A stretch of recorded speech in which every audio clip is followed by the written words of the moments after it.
哎，我还以为你要设何校尉呢，我看你就是嘴硬心软。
你为何不等到我也被杀死了再现身？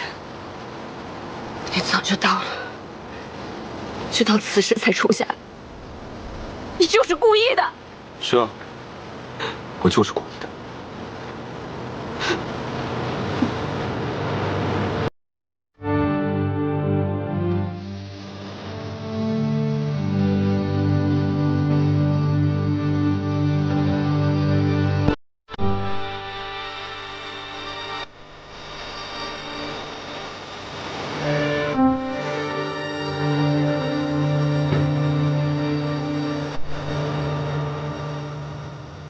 没想到，你竟然一举成功了。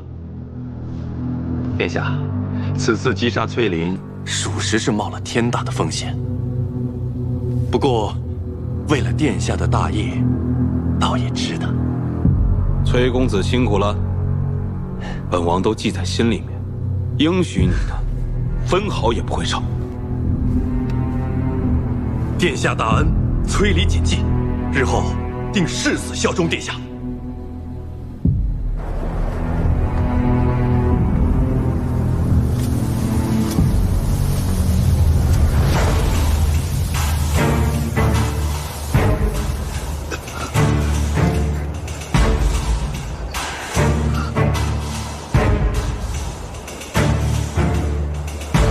我是崔家军主帅，平凉大将军崔乙。你上来，想来有活路。大都督命我等攻瀛州，逃阵者杀，赶降者杀。我全家老小都被里长看管，我若是降了，我全家都没活路了。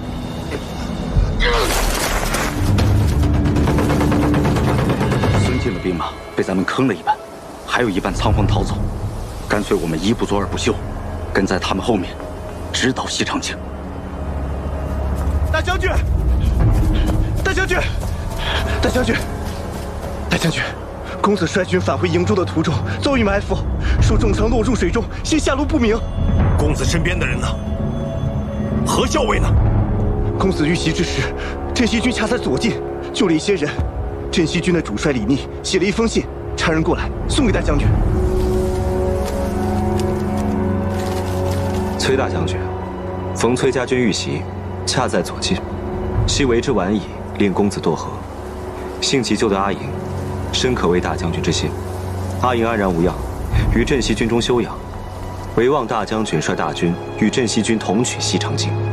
李逆这个无耻之徒，狂妄至极，竟然敢用，竟敢胁迫我！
石七郎，有消息了，孙敬果然出兵了，他兵分2路，一路去了洛阳，一路直奔咱们大营来了。果然被你料到了，孙敬这个老贼，真的趁崔乙攻打洛阳城之机，派兵攻打我们镇西军，而且还派了一支军队去了洛阳城，看来是想白捡这个便宜啊。那我们就先在这里杀他们个猝不及防。天气都凉了，哪来这么多花呀？秦王不是命人每天送来1束花吗？我就把这花瓣、花蕊啊都给摘下来，能入药的入药，不能入药的就入浴，绝不浪费。我们家桃子还真是不嫌麻烦呢。每天待在这儿，闷都闷死了，总得找些事情做吧。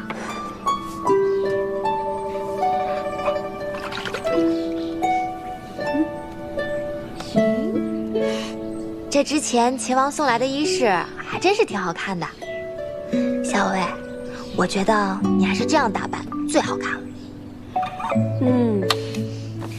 你呀，就是喜欢我打扮成这美娇娘的样子。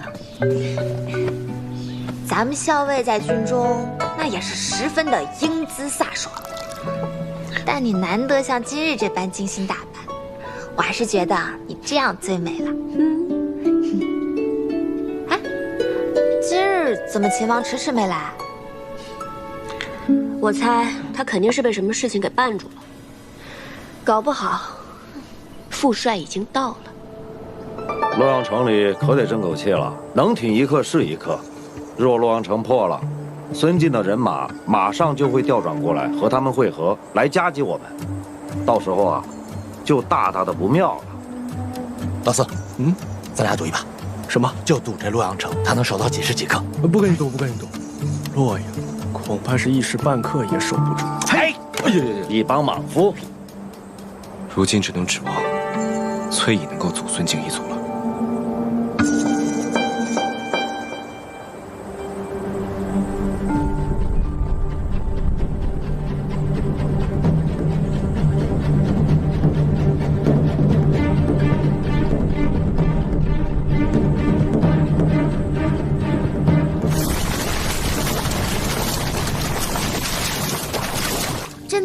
大将军真的来了。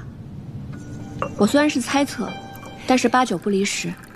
这些年，崔家军都以公子的名号在外征战，副帅一直久居营州，但一招出手便大破孙敬之军。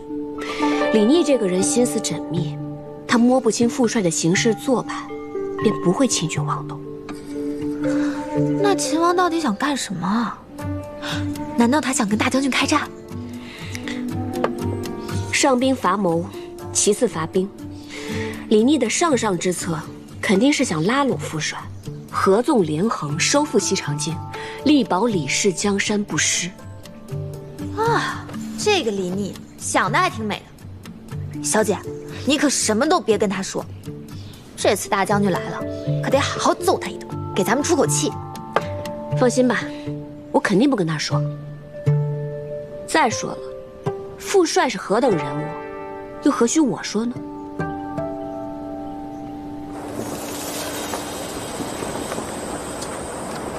十七郎，俘虏已经全部安排好了，而且还有些伤兵，也给他们上了药。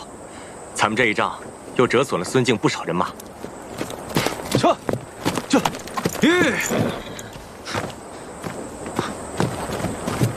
十七郎，崔义与申使从丰台门攻入洛阳，新王和齐王还有陛下皆无消息。哦对，崔义还派人送了封信过来。今奉陛下及信王、齐王于洛阳，以咸邑之诚，望殿下即刻送还我崔家军人，否则必提兵相见。果然是有其女必有其父，真的是半点亏都不肯吃。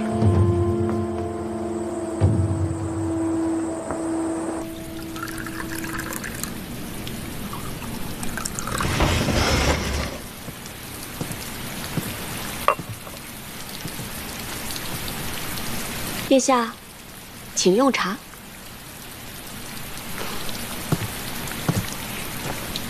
来，谢谢。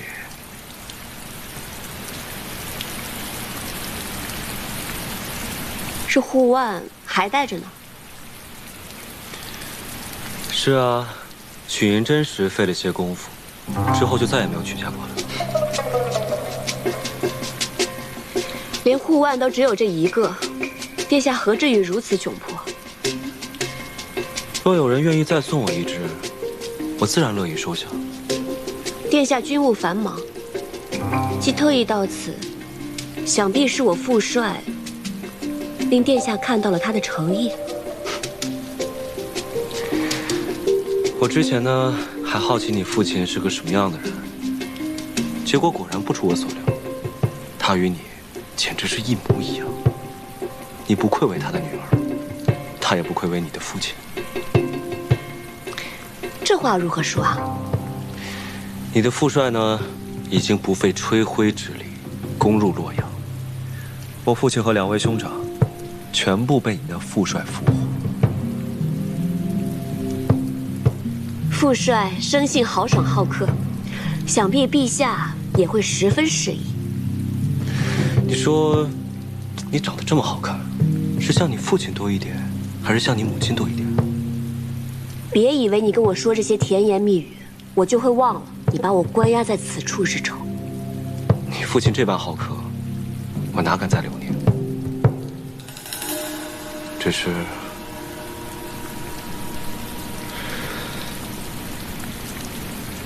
只是仅此一别，再相见时，不知何时何地。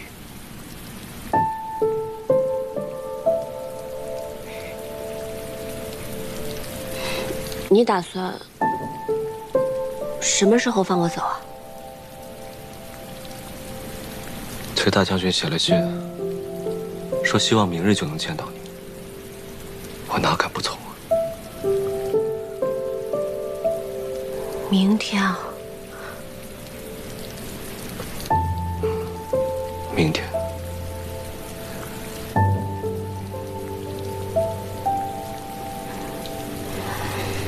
实在太快了吧？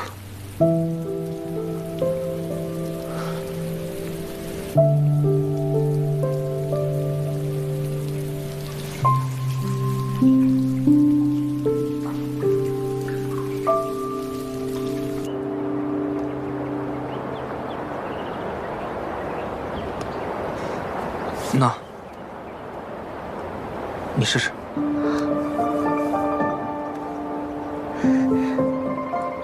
你真的做出来了？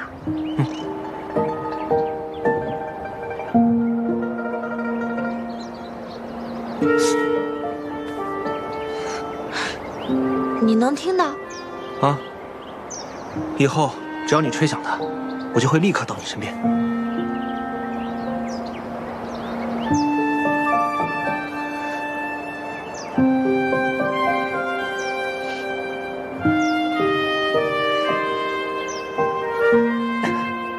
我在这儿呢。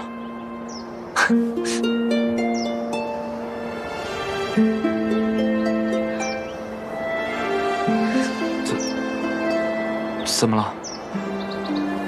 你不喜欢吗？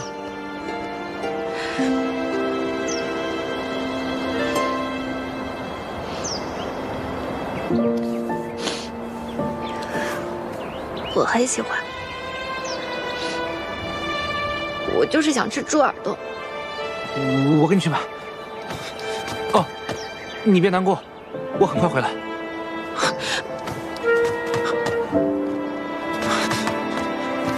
怎么了？发生什么事了？我明天就要走了，你真的要现在去买猪耳朵吗？那，你不是说你想吃吗？你呀，真是蠢的不可救药。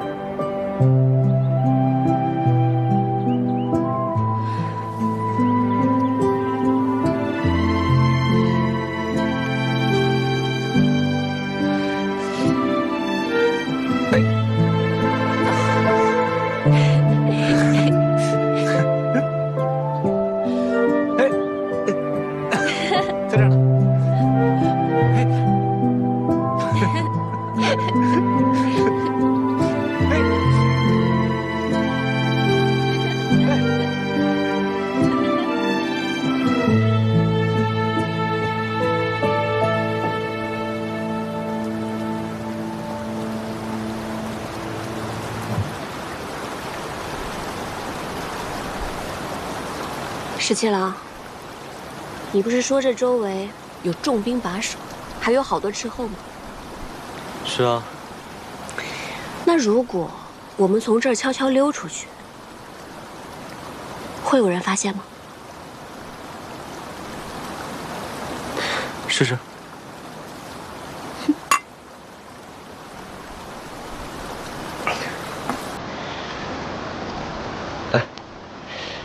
比谁先到马厩？好啊。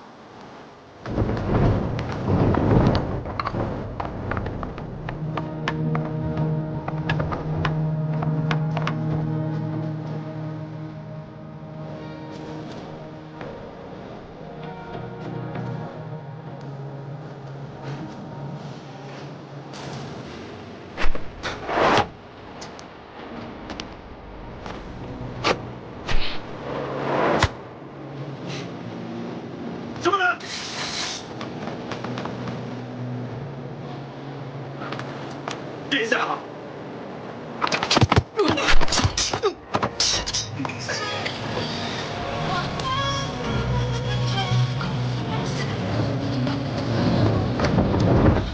你输了。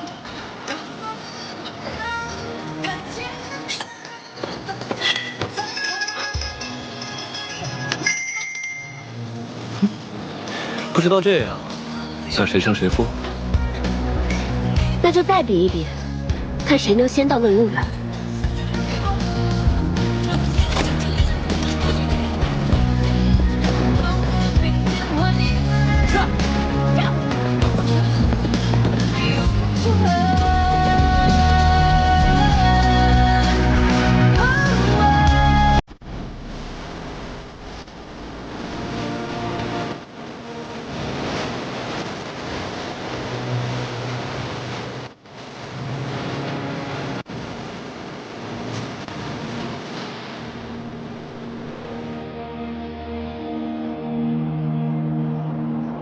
乐游原上遥望京都，果真很美啊。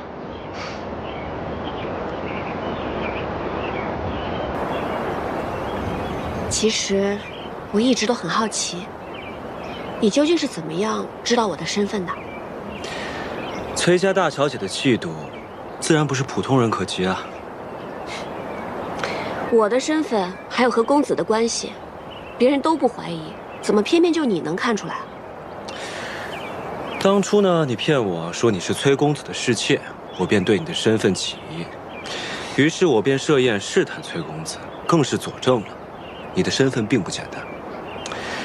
你和你们家公子名为主仆，实则他对你更近几分。加之洛阳城之前，我又撞破了你替你们家公子上阵御敌。我就知道，当时你挑开我的面具，不免会疑心。可是当时我只是带公子上阵，你又如何能确定我就是父帅的女儿？当日你在潼关不顾自身安危也要救崔大将军，在旁人看起来可能全无破绽，但经过我细细琢磨之后，我总觉得不对，终于就被我猜到了。原来你早就知晓了。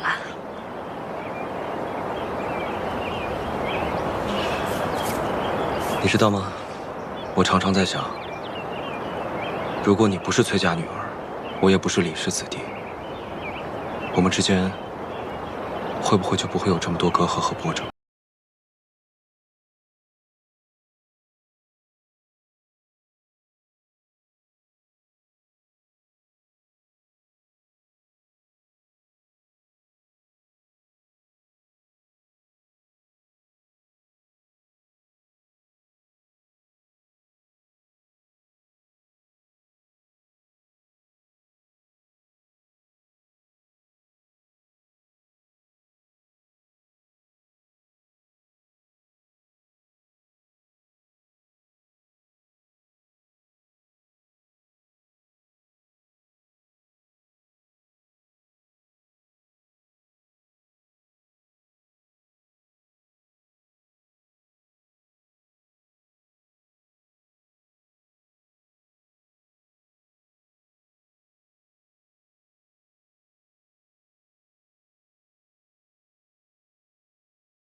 你立太孙为储君呢？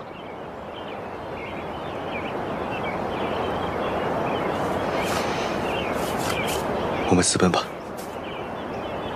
待到天下太平，寻回太孙之后，我们就离开西长京，一起去劳兰关，过逍遥自在的日子，好不好？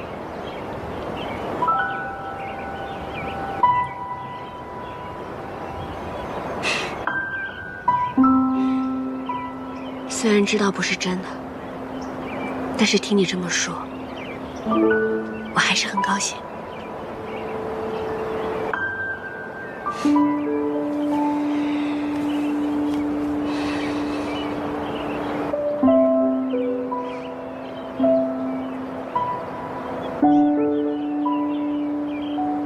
当日我们约定，等到海清河晏之时，同游乐游原。可惜，天下未定，明日我们就要各奔东西了。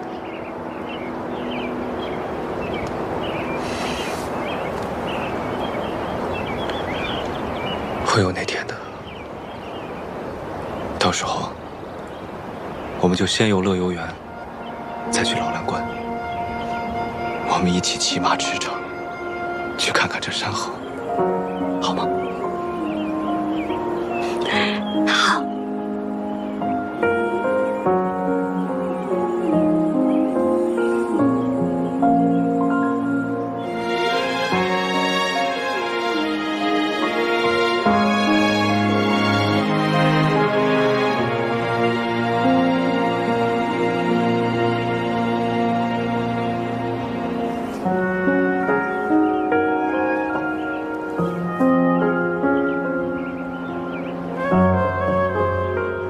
明日分开，再见，就不知何时了。当日得你所爱，今天完璧归赵了。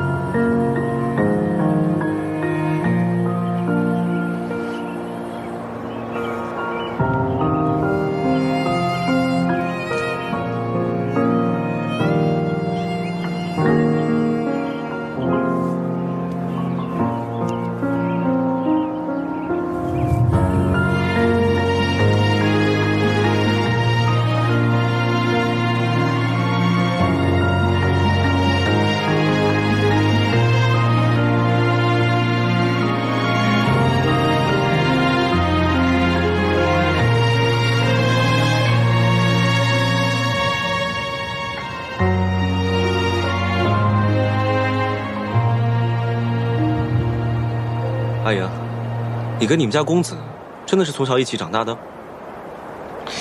我看你是对这件事情尤为在意。那当然了，我第一次见到你们就那么亲密，我心里就不舒服。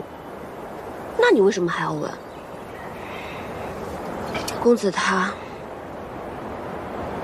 八成已经不在人世了。我就是想听你对我说清楚，我心中便不再有猜忌。以后呢，保证也不问了。公子的本名叫做柳成风，小的时候他救过我。他父母早亡，所以爹爹就把他收养成了义子。我阿娘年轻的时候受过伤，身子不好，所以跟阿爹结离10年也未生育。但那个时候，爹爹已经是边陲大将，朝中为了牵制爹爹，借口他无子，非要赐给他一位夫人。后来阿娘心一横，到处研医问药，最后终于有了我。可惜，还是无法应对朝廷。阿爹便谎称自己生了个男娃，按照崔家的排行，取名为崔林，奏报于朝中。原来如此。后来，阿爹在瀛州对抗接硕，阿娘力战殉城，朝中追封阿娘为武烈夫人。阿爹感念阿娘的情谊，再未续弦。后来阿爹也把我当成男孩一样养大，但在我7、8岁的时候，女孩的样子再也掩盖不住了。阿爹就让柳成风顶着我崔林的名字在军营中行走，以免我是女子一事被揭穿。公子因为我从小到大遭受了不少危险，就连他的名字也不被人所知，所以他活生生的活成了我的影子。我们俩从小一起长大，我把他当作兄长，自然要比旁人亲近一些啊。你把他当兄长，他心里可不这么想。他都已经不在了，你还要这么介意吗？怎么总是说我？那你呢？我怎么了？顾相家的那位小姐十分中意你，在西长京的时候还不顾危险到客栈来给你报信，你就不感念人家的情谊吗？顾小姐同我和我同她可不一样，她十分中意我，我又不中意她，只好令她失望了。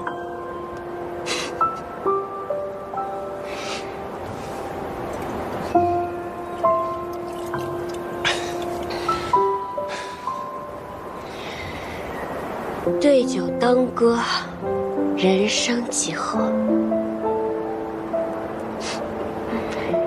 十七郎，你唱首歌给我听好不好？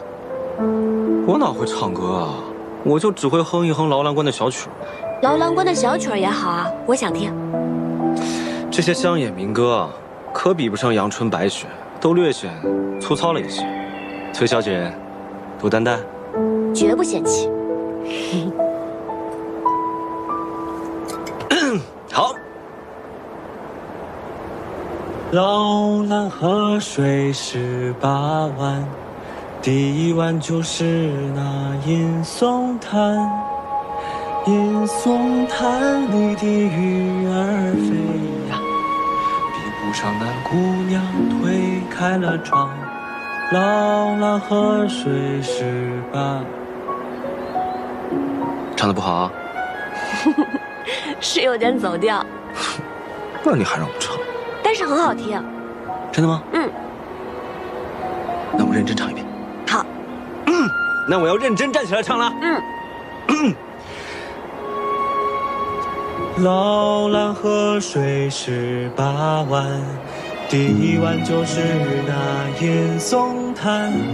银松滩里的鱼儿飞呀，比不上姑娘的莫尔里。老蓝河水18弯，第2弯就是那鲫鱼滩。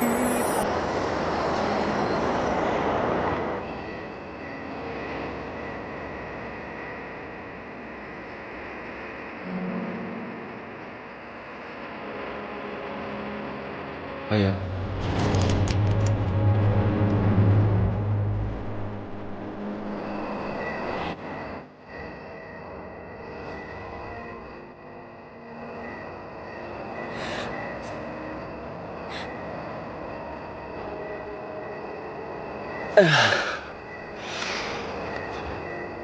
你要再不醒来呢，我就要气你了。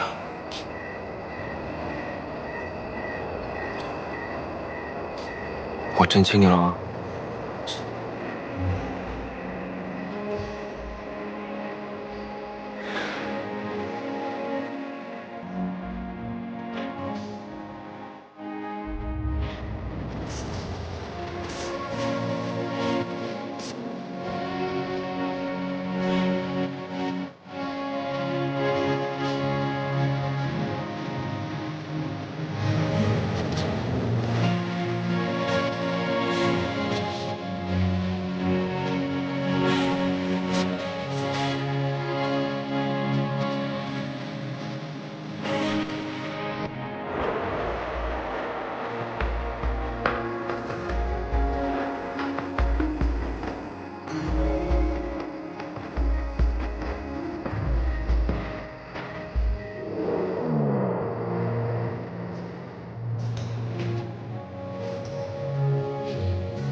石欣柔，我们走吧。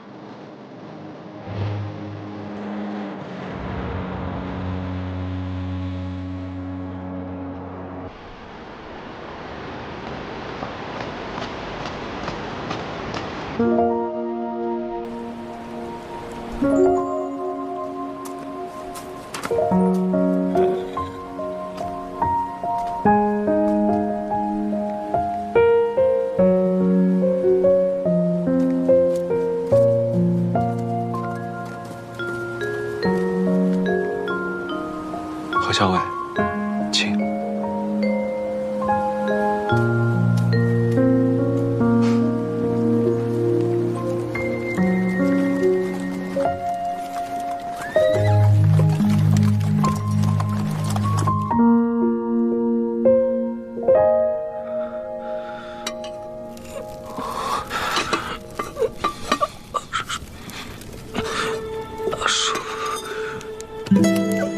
大叔，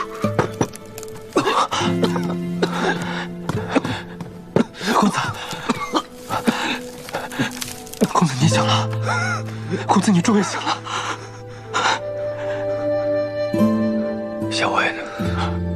没事，小伟真的没事。我看到镇西军从山上冲下来，竟然是救了他。公子好好疗伤，咱们还要回去见校尉呢。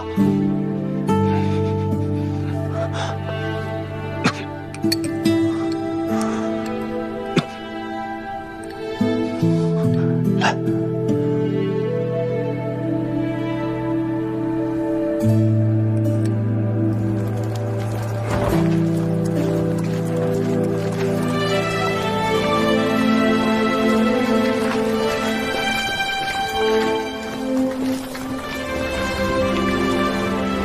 将军，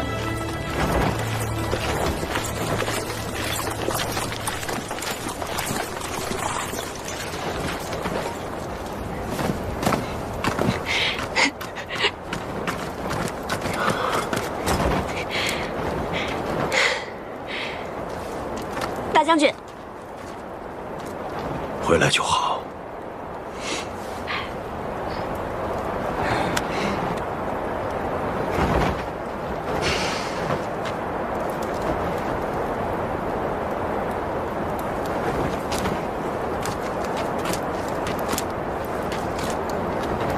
秦王，信王、齐王，我已经派人送回你营中了。至于你父亲，你既然来了，待会儿就亲自接走吧。崔大将军心怀大义，李逆感激不尽。今日秦王既然来到我营中，不如进帐一谈。好啊，正有此意。咱们可算是回来了，你也终于见到大将军了。父亲都瘦了，你别担心，刚刚我望了望大将军精气神，他定然康健无恙。校尉你就放心吧。校尉，你真的不担心啊？担心什么？这可是在咱们崔家大营里，那李聂也不敢把父亲怎么样的。我不是说这个，我是说，你难道不担心大将军会对秦王如何吗？你说，大将军把秦王囚障住，会不会埋伏好了弓箭手？只要等他一进去，他就摔背为号，立刻将他杀了。放心吧，不会的。萧伟，你是相信秦王，还是相信咱们大将军？如此笃定的说不会，这两个人，我都不信。这个簪子怎么会在秦王的身上？是崔小姐所赠。秦王以为凭借此就可以有恃无恐吗？崔大将军误会了，今日送崔小姐归来，是另有要事，要与崔大将军商议。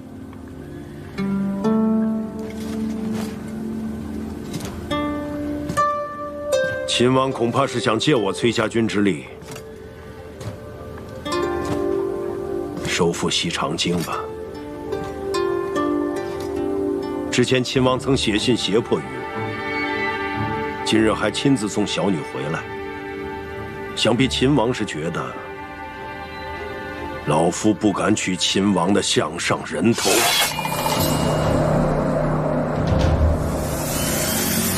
但是，两个我都信。你这又是打什么哑谜？我听不懂。你这是着什么急啊？哦，我差点给忘了，是不是那个谢长儿也来了？所以你担心大将军把秦王杀了，连带秦王带的人也一块给杀了。小魏，我跟你说认真的，你就会打趣我。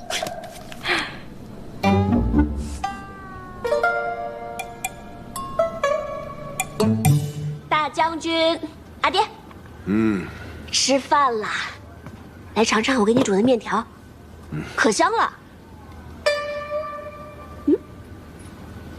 阿阳啊，你怎么不问问秦王去哪儿了？难道阿爹还会把秦王杀了不成？哼，敢扣我女儿，还敢写信胁迫我，难道不应该杀了他？那阿爹还扣了他两个兄长，还有他父亲，所以你看，秦王只能乖乖的把我送回来了，2相抵过，这样算起来，我阿爹还赚了呢。我正想问你呢，你怎么把你阿娘留给你的簪子送给秦王了？那是他赢了，我给他的彩头。什么赌约呀？值得你把你阿娘留给你的簪子做彩头啊？是这样的，阿爹，当初在并州的时候呢，那个韩立翻脸不认人，我跟李逆呢都是性命危在旦夕，所以我们俩就打了一个赌，谁要是赢了，那另外一个人就来帮助这个人成功逃脱，输的那个人就留在并州来做接应。李逆他输了，所以他就帮我先行逃脱，我就把我的簪子送给他当做彩头了。胡说，明明是你赢了，为什么要给他彩头啊？难道他当时是故意输给你的？阿爹啊！阿英，你别被那小子骗了。他要是故意输给你，让你安然脱困，又怎么会让你知道？阿爹，你的阿英有那么傻吗？哼，那可不好说，突然间犯起糊涂来呢。总之啊，这小子骗了我的女儿，还把你扣在太清宫里，实在是可恨。对，确实可恨。现在李逆终于落在我的手里，杀了他，正好解我心头这口恶气。如今东都已经在我崔家军的掌控之中，收复西长京，这天下就可以太平。你当初出瀛州，希望老百姓过上好日子的愿望，就要实现了。阿爹，你要是此时杀了李逆，那天下百姓就再没有好日子过。你当初在瀛州的时候可不是这么说的，你说皇室李家昏聩无能，天下唯有能者居之。那当时这不是不认识李逆吗？哎，阿爹，我跟您说啊，这个李逆呢，他自出劳兰关，能征善战，最难得的是他没有功利之心，只想平定叛乱，然后就重返边关。他是一个能担大任，却怀有一颗慈善悲悯之心的人。这样的人啊，才是战乱之后最好的君主，要不然以后无论是谁上位，必定还会天下崩坏。你向来眼高于顶，没想到李逆竟如此得你轻眼。我已经把他杀了，以后不要再提他了。我不信，阿爹是不会杀了他的。为什么？因为我了解您啊，就算阿爹再恨他再恼他，也要等咱们收复了西长京，再过河拆桥，把他杀了。照你这么说，留下秦王还有几分用处？当然有用。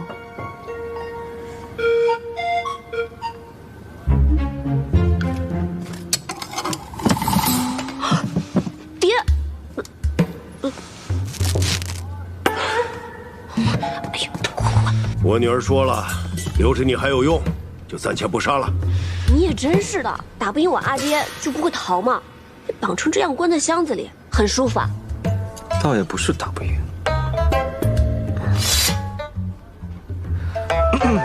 我就是打不赢，但也不能逃啊！我这不还指望崔大将军能够助我镇西军收复西长京吗？原来阿爹是答应秦王要一起出兵收复西长京了，多谢阿爹。这回你可放心了，也不催着阿爹用饭了，也不管那面是不是坨了。马上重新再煮一碗。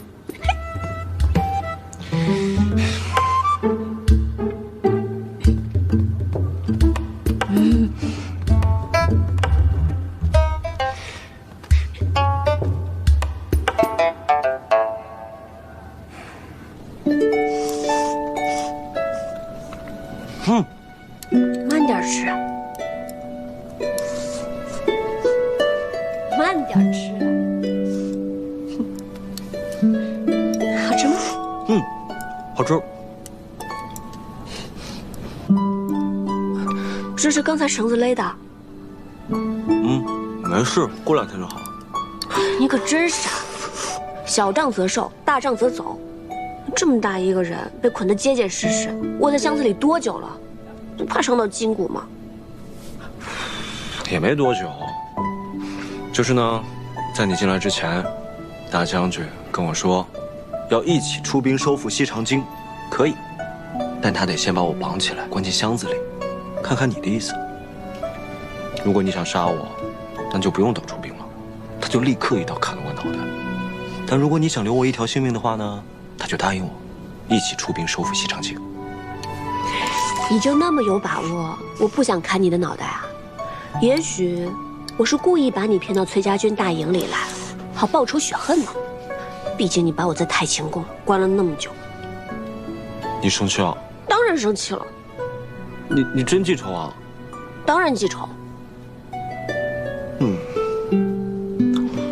那你让你阿爹一刀杀了我，也不解恨啊？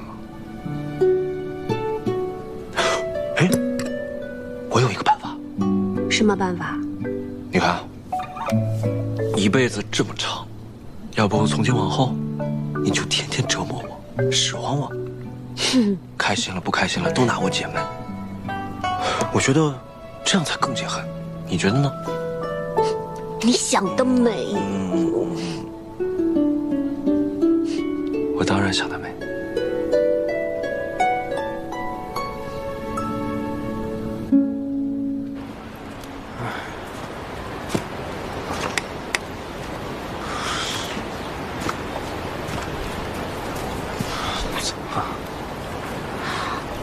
说什么？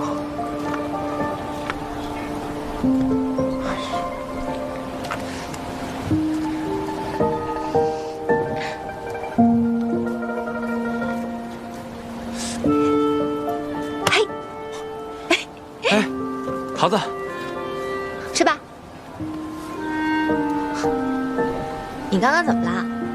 像个热锅上的蚂蚁一样，走来走去的。你放心吧，我刚刚已经去看过了，秦王他安然无恙，现在跟校尉一起在他营帐里用饭呢。其实不是因为秦王，不是为了秦王，那是怎么了？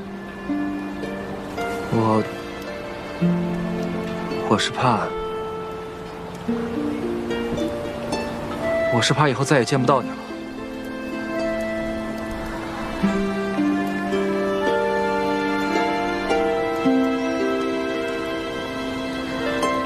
你想之后天天见到我呀？但是我们马上就要分开了，之后还要打仗，万一我受伤了，或者反正也没有人会告诉你，也许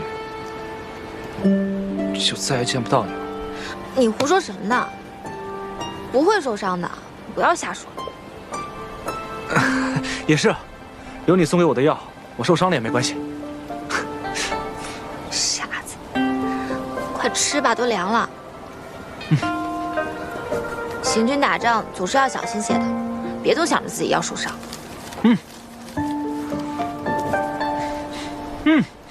真香。慢点吃。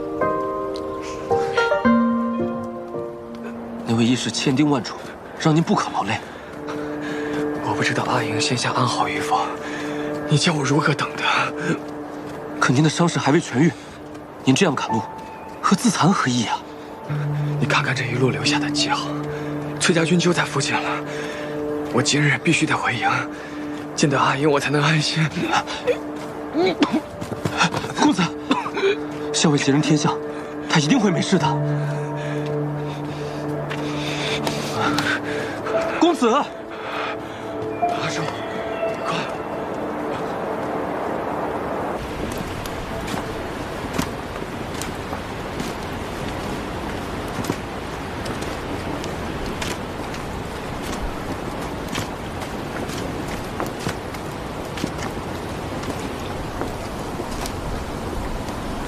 阿莹，我真舍不得走。那你要不要留下来？我倒是想，我想带你一起走，只怕你阿爹崔大将军肯定不会答应。那你是想得太美了。我送你个礼物。嗯。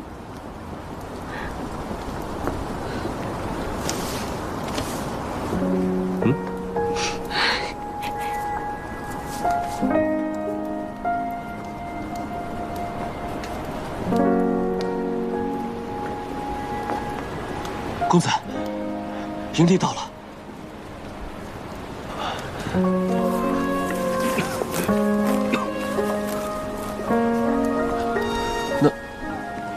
那不是何校尉吗？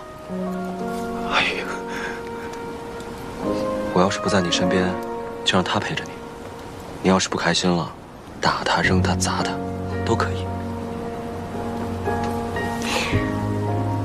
这小人儿，跟你确实还挺像的。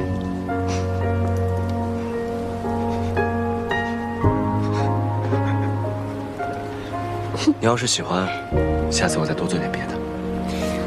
那你下次就再做一个小人吧，不然就他一个，实在是太孤单了。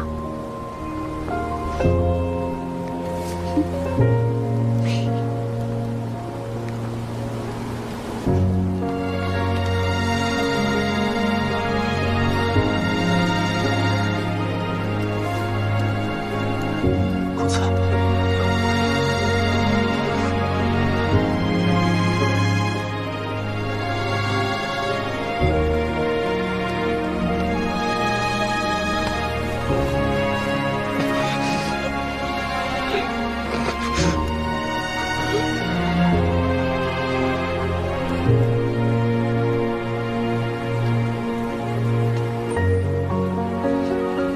时辰不早了，快走吧。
韩英，韩英，等到天下太平，我定娶你为妻。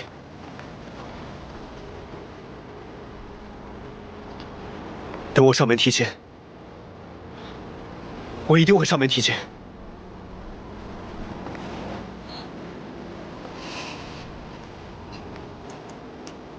我要娶你，我要娶你，我要娶你！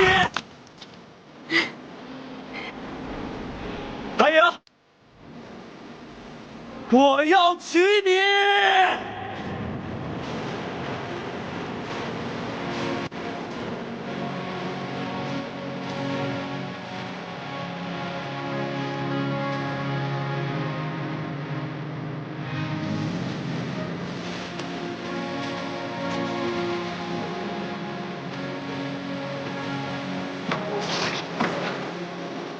公子，快走！离开！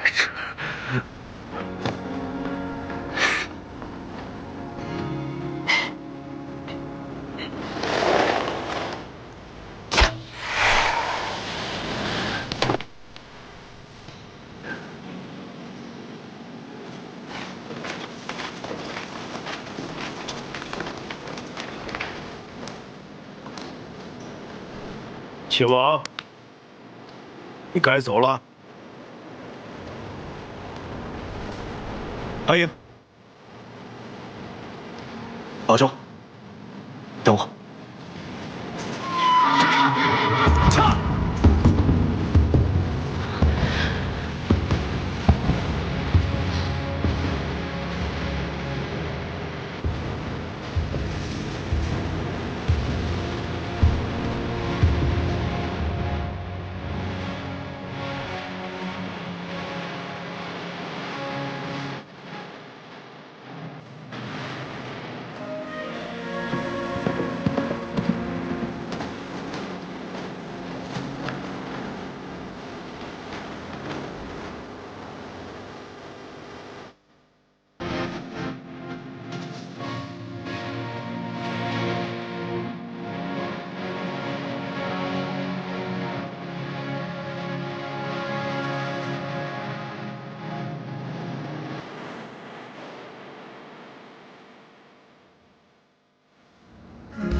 阿英，等到天下太平，我定娶你为妻。我要娶你，我要娶你！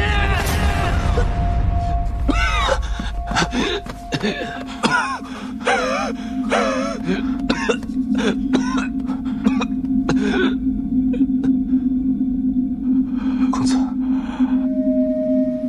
咱们回去吧。回哪儿？我已经没有家。可是不回崔家军的话，咱们压根无处可去。无处可去，无路可走，无药可医。我是谁啊？我不是崔林，我在这个世界上从来就无名无姓。我顶着崔林的名字活了这么多年，我都已经忘记我自己是谁了。为了他，为了阿英，可是他现在压根就不要我了。我已经把自己活成了他的影子，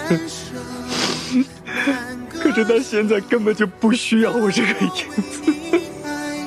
我已经不知道要怎么活下去了。公子，多想此生只为你活着，当记忆沉默，心已落，忘了此生离合。我一直都觉得我不是崔林，她才是崔林。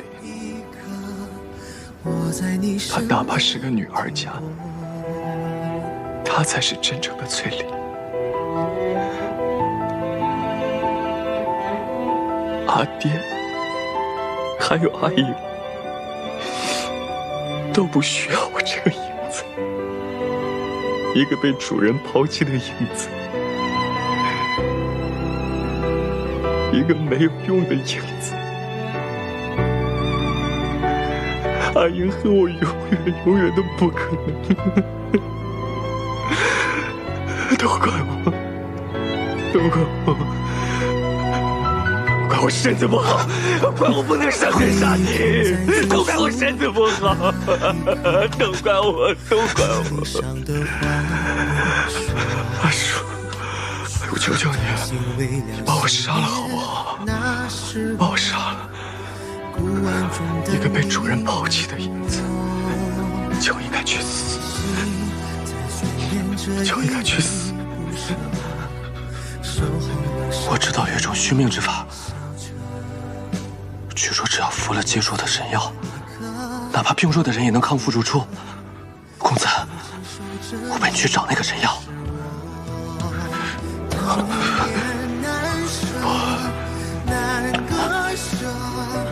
绝对不能去。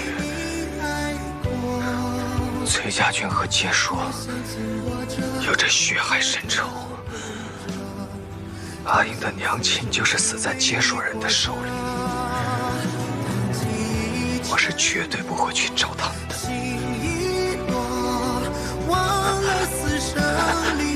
公子，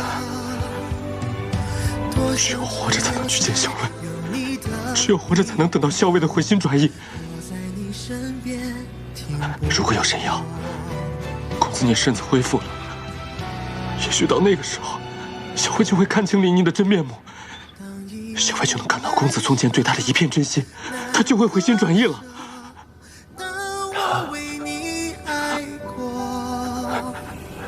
你说的对，我得活着，我活着才能见到阿英，我活着才能保护她。如果有一天我身体康健，我也能上阵杀敌，她也会喜欢我的。到时候她必然不会喜欢李妮了。阿英到时候一定会喜欢我的，阿英一定会喜欢我的，阿英一定会喜欢我。阿英，阿英，你到时候一定会喜欢我的。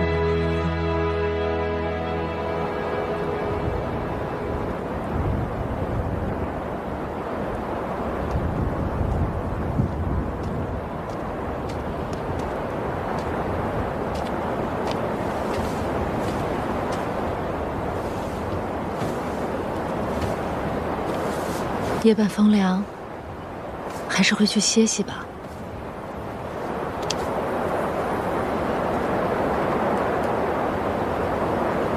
当初我以为天下莫能敌，裴县老矣，崔有接受牵制，如今看起来，真是一招不慎。崔乙既夺东都，定会与李逆起纷争。若是杀了梁王为帝，便会与李逆结成生死大仇。哼！如果他们联手对付我，那我们就决一死战，杀个痛快。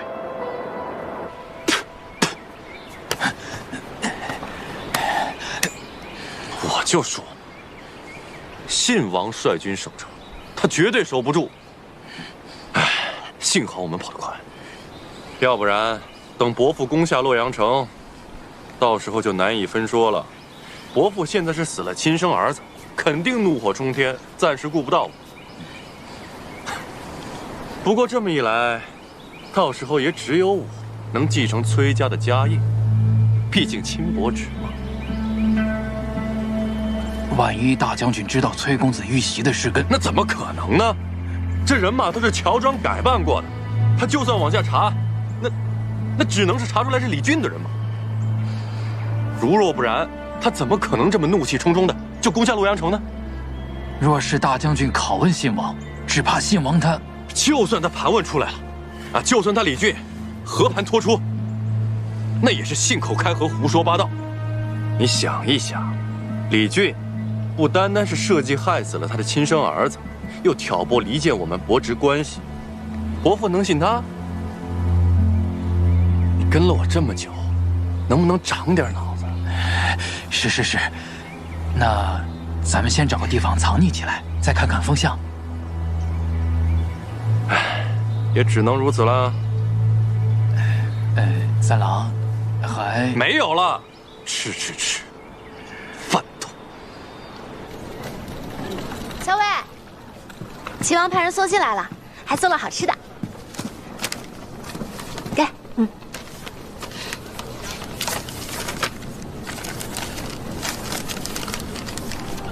大战在即，呼吁你深爱此物，特寄之疗以解闷。常言嚼之如碎玲珑，取势若破竹，碾压敌军之口采，邦军顺遂，旗开得胜。入京后，愿同去殿中，据案大嚼干果及果脯，又侧议后议，皆托付于君。替我再三拜赏崔大将军。小伟，秦王信上说什么啦？说祝我们旗开得胜。送这些来，就为了巴巴送个好头彩啊？是，特意麻烦耳朵跑了一趟，就为了送上这么一个干果的好彩头。他送干果来，跟我又有什么关系啊？哼，干果还没吃几颗，嘴这么硬啊！少威，快吃吧。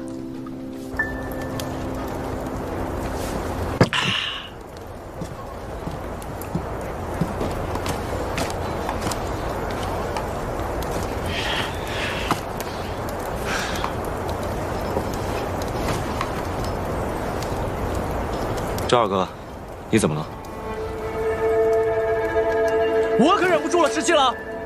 崔家军卖了潼关，害死了咱们镇西军那么多兄弟，咱们怎么可以又跟他们结盟，一起去攻西长津呢？万一他们又把我们卖了怎么办？就是啊，你说他们万一从后边反了，直接把咱们包围了。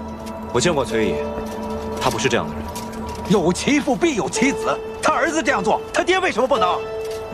若崔毅是这样的人，他就不会放我出洛阳城，更不会让我带着我父皇回大营了。石七郎，那咱们真的还能相信崔家军吗？镇西军把侧翼和后翼都交给我们了。因为咱们崔家军的兵力更强一些，所以他们把侧翼和后翼全交给咱们了。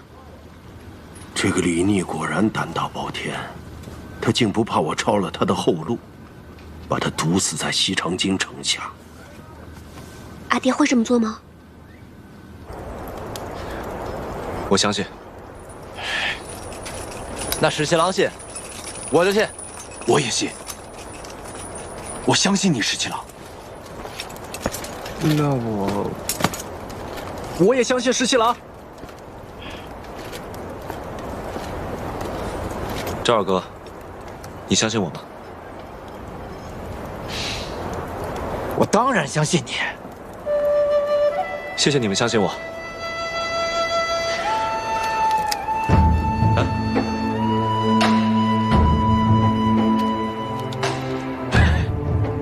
等收复了西长京，我就带大家烤黄羊吃。烤羊就算了，得有酒啊！对，有酒。来，来，干！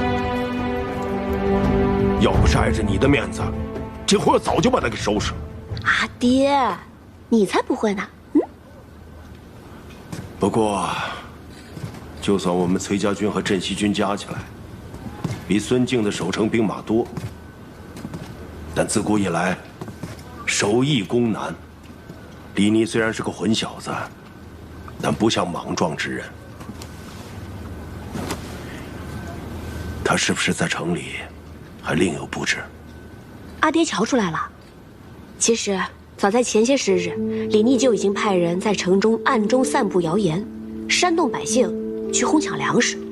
此时城中人心惶惶，一旦攻城，城中街坊必定会先乱起来。而且我还猜他80%安排了放火，或是去太仓抢掠粮食。一旦城中乱了，太仓无粮，那守城的军士必会挨饿。这样攻起城，自然会容易很多。是吗？怎么，阿爹认为这样布置不妥吗？李逆看着少年老成，他80%还有一招布置，而且这一招布置必是绝杀。光是烧掠太仓，搅乱城中民心，似乎还不算绝杀。其实我也猜测，他肯定还有招绝杀，但这一招到底布置的是什么，我目前还真猜测不出来。我倒是有点明白，你为什么瞧得上那小子了。阿爹，人家在跟你说正经事儿。哎，我在他这个岁数的时候，也没有他胆大缜密啊。虽然当时在瀛州和结硕大大小小打了几十仗，他怎么能跟阿爹比呢？他只不过是运气好一些吧。出身帝王之家，不骄矜，从牢郎关至此一路征战，负半壁江山，得万军拥护。其实运气好就可以一言代之的。阿爹这么夸他，我倒觉得他配不上我阿爹的另眼相看。哎，既然他得到我女儿另眼相看，他自然也值得我另眼相看。那阿爹，以后不挠他了吧？我只是说，打仗看着还行，想娶我女儿，做梦！又懒。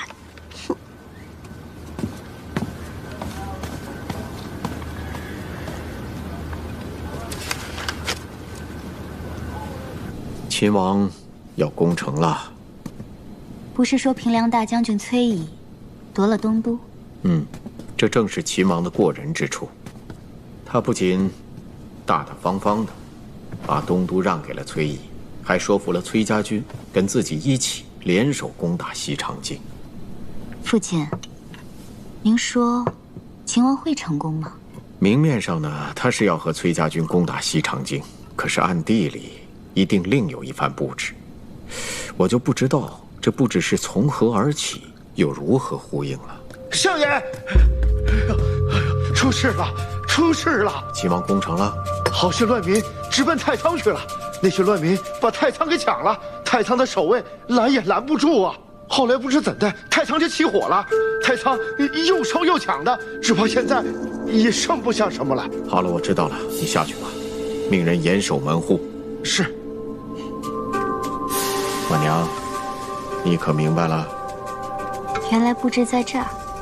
对，先是散播城中无粮的消息，造成民心恐慌，然后再煽动这些乱民，把太仓给烧了、抢了。这下城中是真的无粮了，连守城的士兵都要饿着肚子，肯定没有心思守城了。正是，如今梁王早已登基称帝，孙敬素来残暴，城中又如此情形，这西长京啊，是守不住了。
城中乱民抢掠太仓，只怕李逆就要攻城了。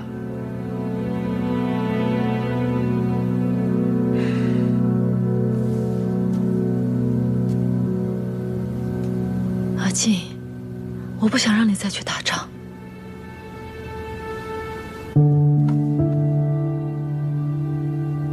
我们走吧。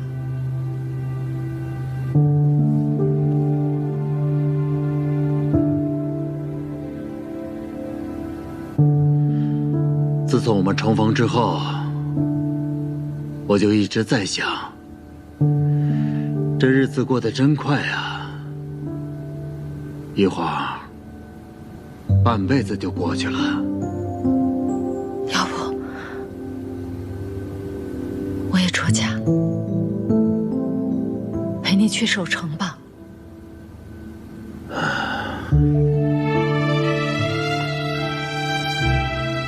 赏花，你好好待着，等我战退了李密之后，回来陪你一块儿饮酒。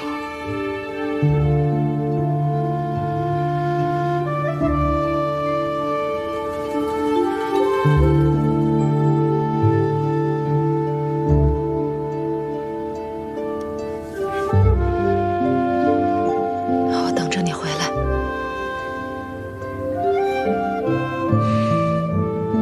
等我回来。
给我杀！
这里，还有这里，严加防守。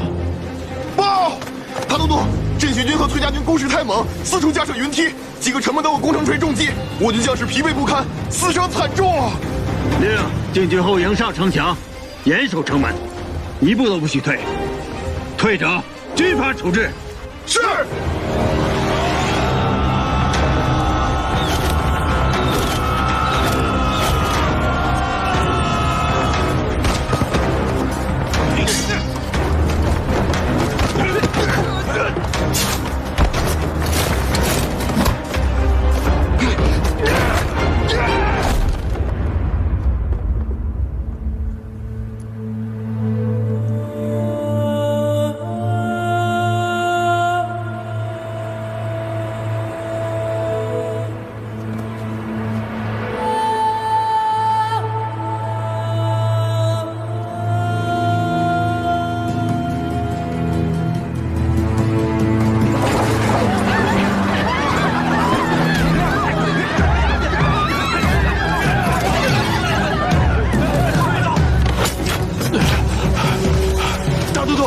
那些乱民竟与士兵动起手来，有的还抢手船用的火药，请大都督示下。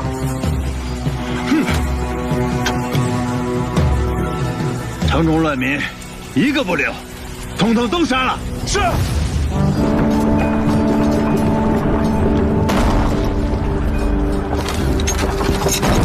大都督，目前城中已乱，情势危急，大都督不如提前退走，到潼关再做计较啊。只要守住这几日，我们征百余的大军就会回来了，自然会将镇西军和崔家军包抄围剿。大都督，留得青山在，不怕没柴烧。不要再说了，灭所有兵士。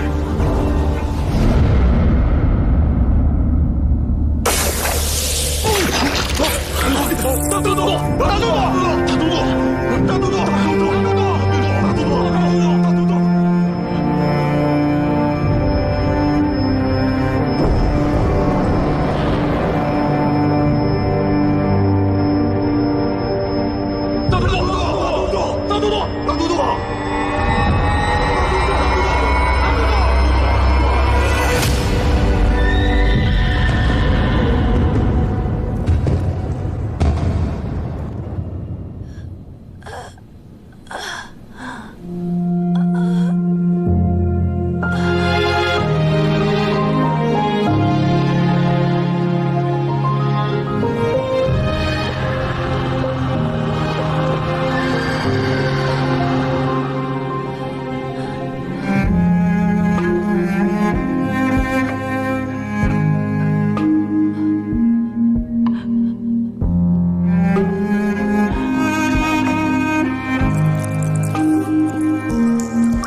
锦娘，既然我已经与李逆暗中商量好里应外合，那我们必须要在宫内也给孙静致命一击。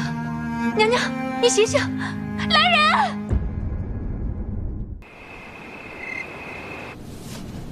哎呀，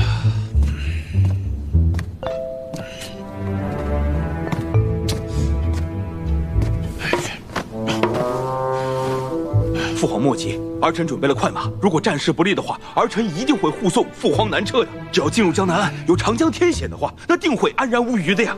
父皇，万一战事不利，儿臣愿意留下来，率后队抵挡敌军。倒是还请大哥获得父皇先行一步。二弟你果然是忠勇可嘉，大哥是父皇长子，将来这天下大事和父皇都要倚仗大哥呀。我若是能留下来抵挡住敌军，获得父皇和大哥周全，就算是死也值得。哎呀，莱儿真是一个孝顺的好孩子呀！哎，二弟呀，二弟你不能，陛下，陛下，启禀陛下，前线来消息了。快说，秦王破西长京了，恭喜陛下！秦王大破孙贼，已经领军攻入西长京。什么？恭贺父皇！父皇逢夫7天必有天下，秦王才可以收复西长京啊！恭贺父皇！父皇重用秦王，秦王才能收复西长京，此乃父皇名见千里，是天下之福啊！好，很好。哎呀，吴国师说的没错，朕就是真龙天命，只有朕登基为帝，才能够拯救天下苍生。恭贺父皇！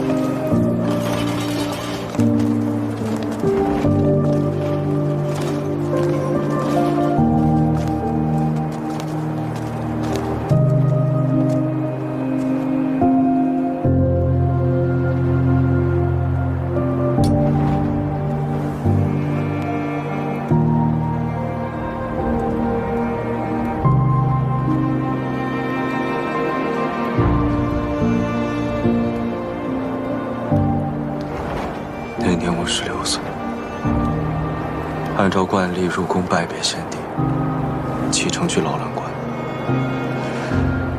那时我犯了错，先帝十分生气，不愿赐剑，便命人传话给我，让我安分守己，不要再给李氏子弟抹黑。殿下现在已经收复西长京，也可以告慰先帝在天之灵了。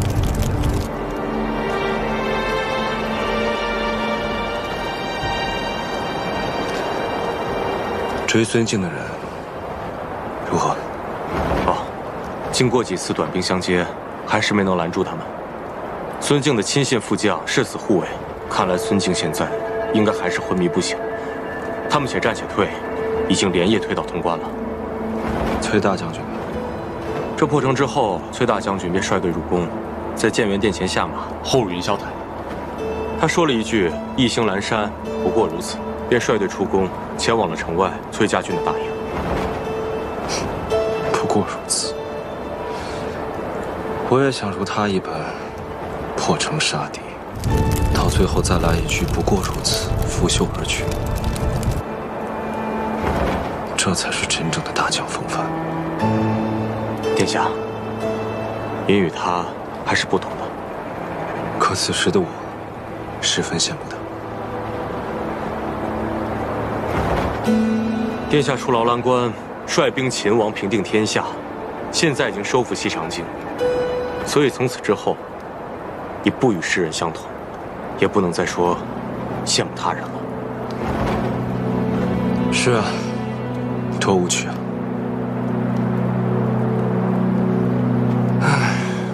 阿莹呢？他跟崔大将军一起出城了吗？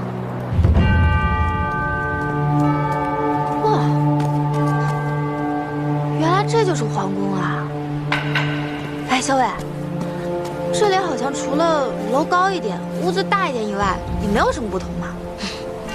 你看，咱们现在待的地方叫做玉辉楼，往前那边是建元殿、乾政殿、景德殿。那些都是前朝皇帝理政的地方。那个高墙后面就是东宫，以这个玉辉楼为界，再往后就是后宫了。哇，这么大一片屋子，得住多少人啊？皇帝有10几个儿子，100来个孙子，人丁兴旺。宫里住不下，就等这些诸王成婚之后，给他们分府，住到宫外去。只可惜孙敬谋反，把这李氏子弟几乎都屠戮殆尽了。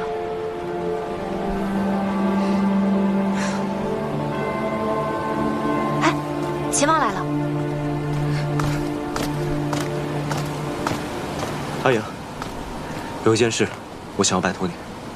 什么事？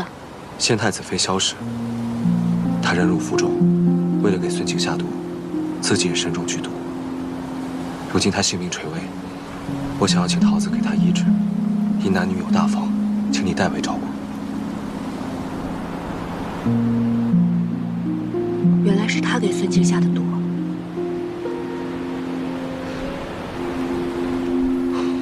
你放心，如此大义之人，我定不负你所托。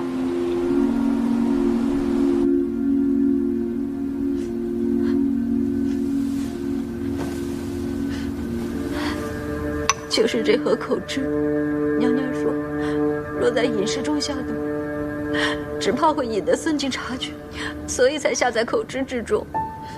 娘娘还说，这毒药啊，有一股甜香，也只有口脂的花香，才能掩盖住它的气味，而且只有一次机会。终于等到攻城之日，他立刻将毒药涂在了自己唇上，全然不顾这毒也会侵入他的心脉。娘娘，这是冲着佟归于进去的。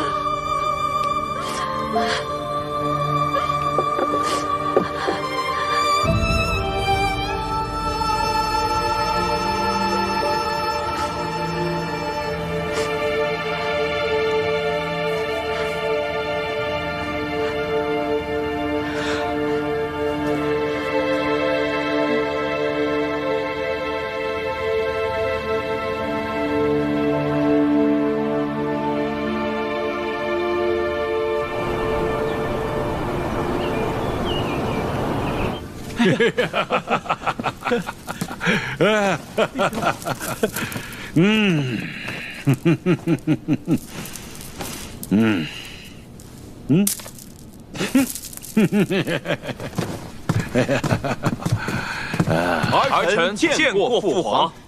哎，免礼免礼，谢父皇。秦王遣了兵马出城来迎接。朕作为天子，要摆了大驾，回西长京，接受百官的朝贺。父皇，儿臣有几句话，不知当讲不当讲。有什么当讲不当讲的？说。如今秦王已经收复了西长京，立下了不世之功，不知父皇打算如何犒赏秦王？他可是朕的儿子。再说了，为君父分忧，这不就是他的本分吗？还有什么犒赏啊？父皇已经封3弟为秦王了，这众亲王之中，唯以秦王的封号是最为贵重的。若是再犒赏的话，也只有封3弟为太子了。你说册他为太子，立嫡立长都轮不到他，你就说说为什么要册他为太子？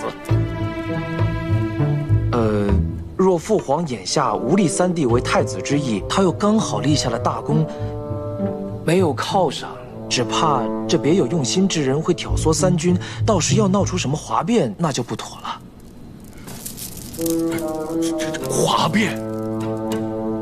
这是父皇莫慌，父皇回宫之后可以打开宫中内堂，据说这孙贼走得匆忙，宫中内堂中的贵重财物都没有带走。内堂？是啊，父皇，父皇不妨打开宫中内堂，赏赐给收复西长京的将士们，将士们自会感激陛下的圣恩，就算有人煽动，也不会跟着闹事。还是俊儿来儿的法子好啊！朕回到西长京，就把宫中的内堂打开，犒赏3军。陛下公参天地，泽披万世，万岁万岁万万岁！陛下公参天地，泽披万世，万岁万岁万万岁！娘娘，娘娘你醒了。娘娘你醒了，醒了就好，醒了就说明毒性稍减了。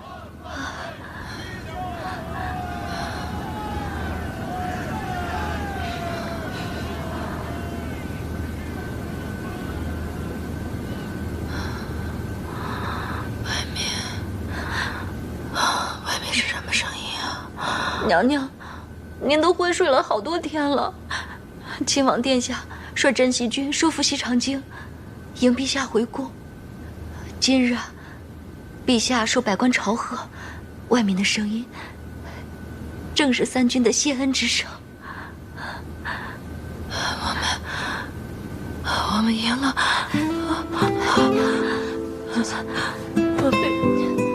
我们赢了，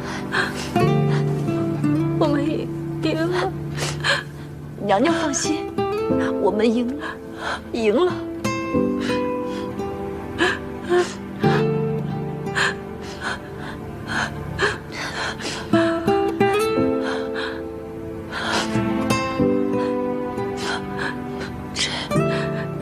这2位姑娘是？娘娘，这是崔家军中的何校尉，受秦王所托，特来照顾娘娘的。多亏何校尉带来桃子姑娘，每日精心配药，才终于解了娘娘的毒。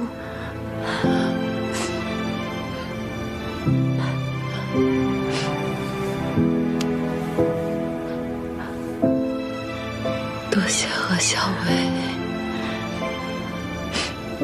娘娘大义，救了天下人，何某应该替天下人谢谢娘娘才是，又怎担得娘娘一个谢字？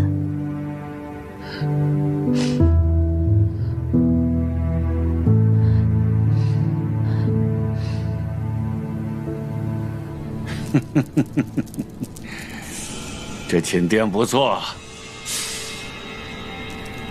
就是这个帐幔有点旧，都换新的。是。嗯。嗯。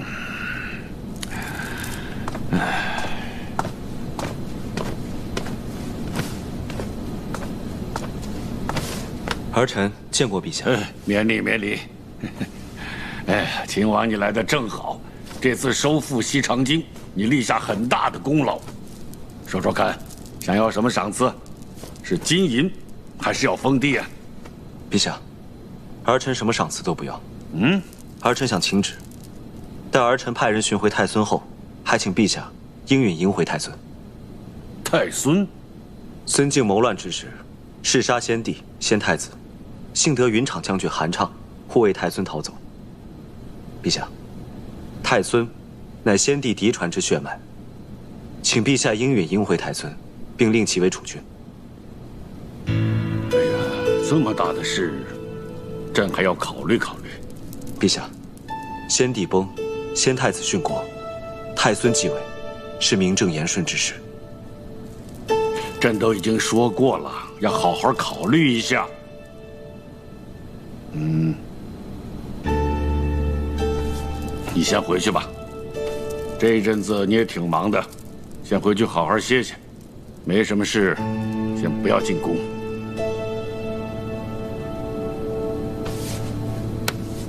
是。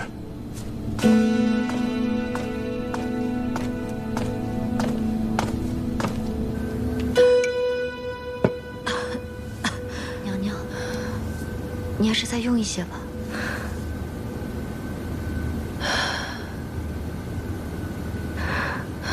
锦娘，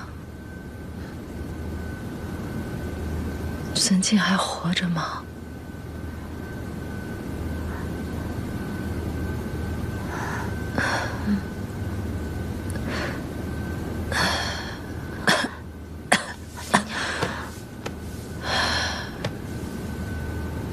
是。按理说，我应该忧愁。因为大患终究未除，可是想到当初他浑身是血冲到宫里，握住我手的那一刻，我心里在想什么？我是先太子妃，娘娘，我在东宫的那段日子里。我活着，但只是一具躯壳。唯有和他在一起的时候，我才会感觉我是真正的一个人。可我是先太子妃，我本不该心悦于他。娘娘，我知道。我不会再说了，不会再有人知道我与他之间的过往，再也不会有人知道此刻的我还是爱慕于他。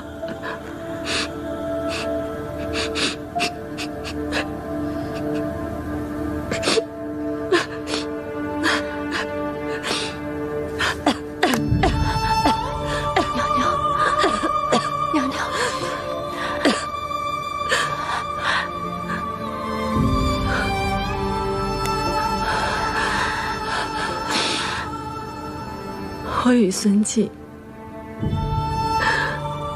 须臾为一，我名节已失，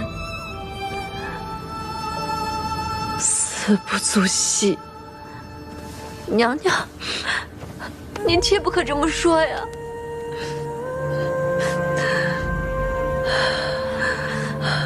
放心，我现在是不会死的。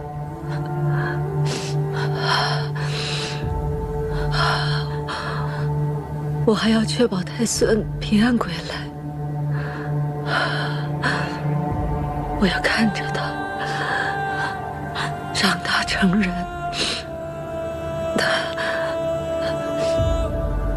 到时候花才有颜面到地下去见县太子。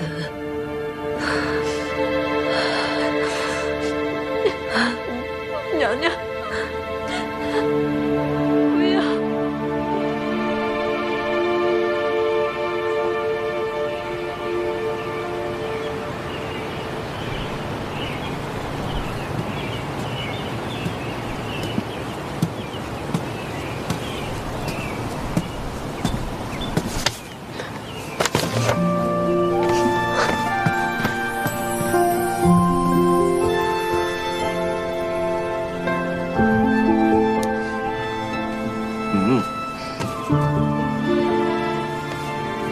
你还舍得来看我呀？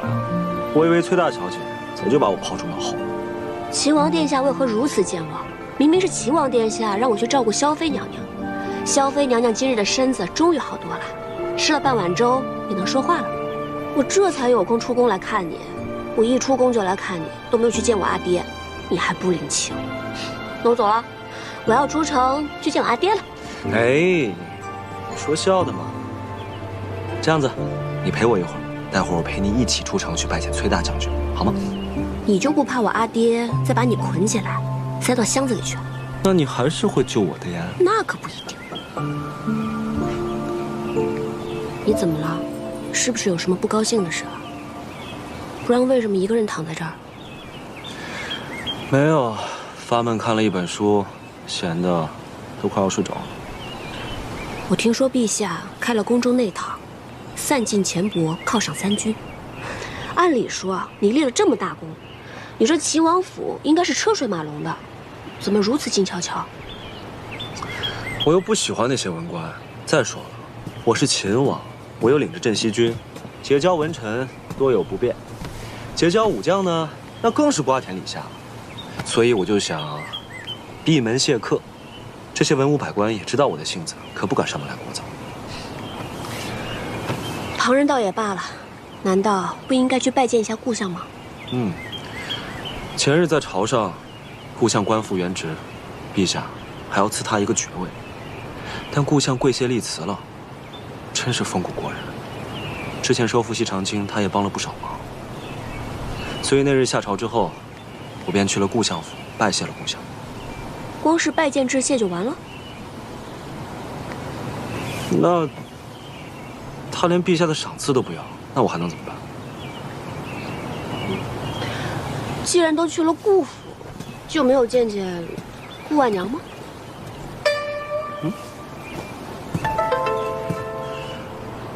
我去见顾婉娘做什么？你见她做什么，我可管不着。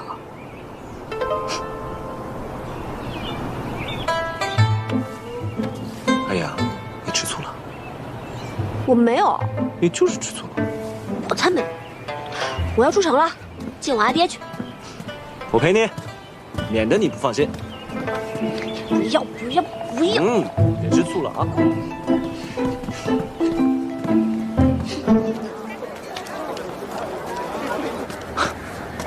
两位客官，瞧瞧，选点什么？咱们店里的果仁啊，那是饱满香脆，唇齿留香，客官一定满意。这里每一样都给我来一份。客官，您稍后。你当日在信中说，待入京之后一定要一起来这家干果店。今天算是如约而至了。这一次买了这么多，够你吃一些时日了。怎么听起来有点不情不愿的？倒也不是不情愿，只是一想起来，今日一别，不知何时才能再见。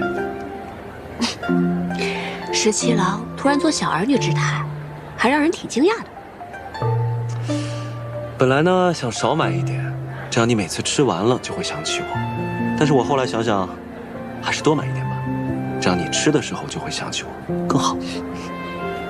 谁吃干果的时候会想起你啊？我呀，我吃的时候就会想起你。毕竟，你喜欢的，我也会喜欢。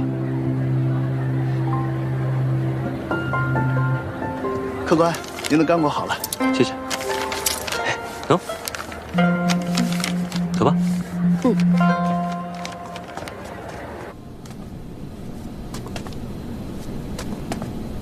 娘娘看起来好多了，走路也稳了许多。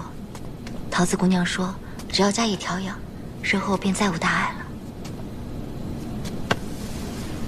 和校未到。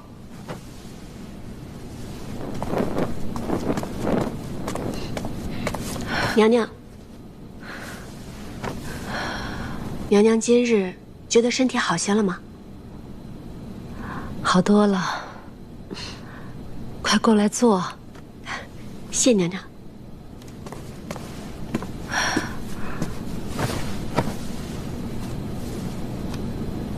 看娘娘的气色是好了很多，桃子跟我说，娘娘的毒解过之后，身子会十分虚弱，需要用一些血参补一补才好。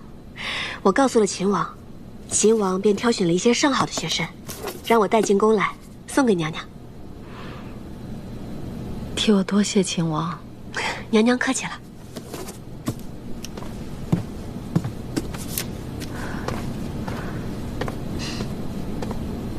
前些时日，听姑娘说，你是崔家军中之人。受秦王所托，一直在宫中照应我。真是辛苦姑娘了。没有，娘娘您客气，说是照应，不过都是锦娘还有宫女们在张罗，我也就是过来陪着娘娘说会儿话而已。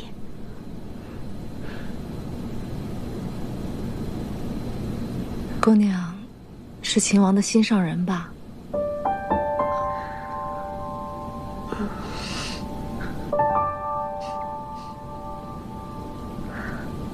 我虽从未见过秦王，但在我处境最难之时，与他通过密信，他的为人之道，从种种细节能窥见一二。我知道他府中并无女眷，你一定是他的心上人。他才放心将我托付于你。娘娘真是敏慧过人。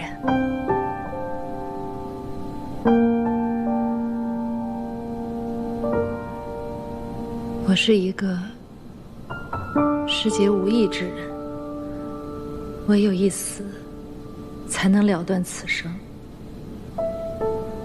当初秦王答应过我，一定会帮我寻回太孙。我知道秦王也是一个信守承诺之人。我的身份是先太子妃，如今在宫中处境尴尬，十分不妥。我想离开宫里，去一个僻静之处，找一处安身之地，也请姑娘转告秦王，成全我。娘娘放心，秦王必定会答应安排。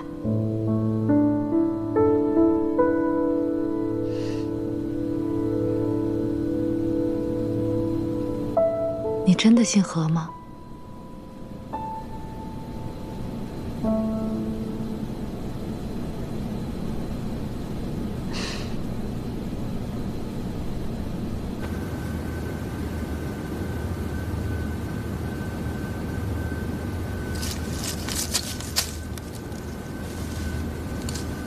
疏朗得当，原来世花你也颇具天分啊。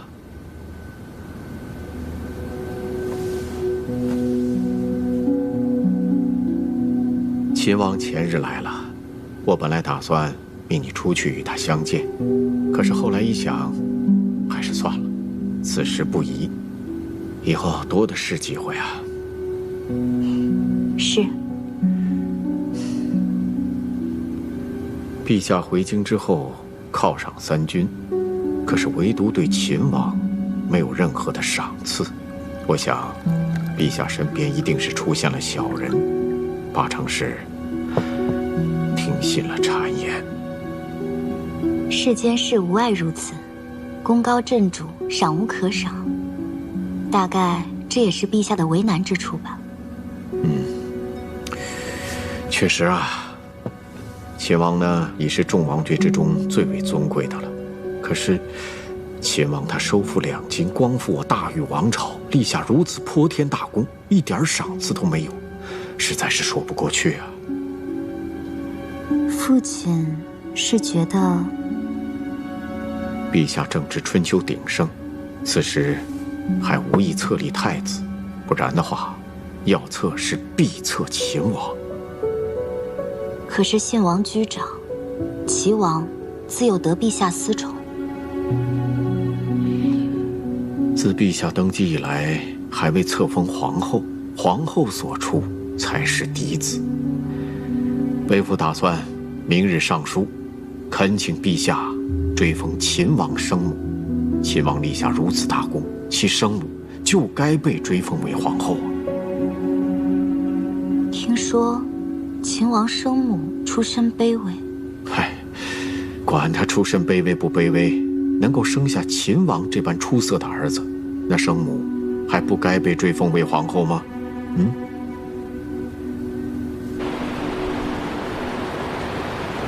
朕意已决，信王齐王的生母董氏追封为昭成皇后，秦王的生母刘氏追封为昭仪。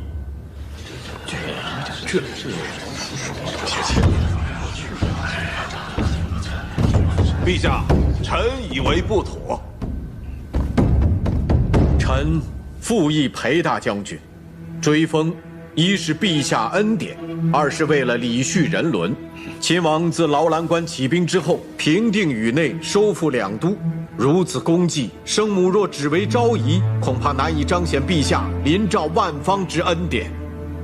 陛下，臣以为刘氏待遇秦王，理应追封为后。臣复议，末将复议。臣复议。你们一个个的，口口声声说秦王立下大功，收复两都，东都呢？陛下息怒，都是儿臣无能。你闭嘴！刘氏出身卑贱，难道就因为她是秦王的生母，就必须追封为皇后吗？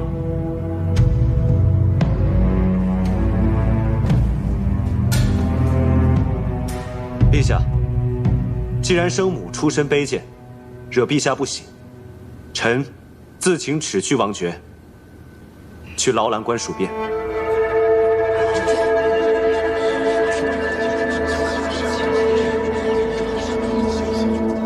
你，陛下请息怒，秦王生为人子，感恩生母待遇之恩乃人之常情，请陛下恕秦王。滚！你给我滚！朕不要再看到你这个逆子！滚！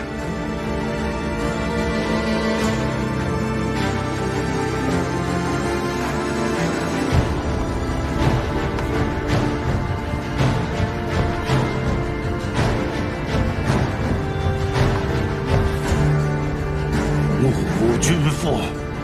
目无君父！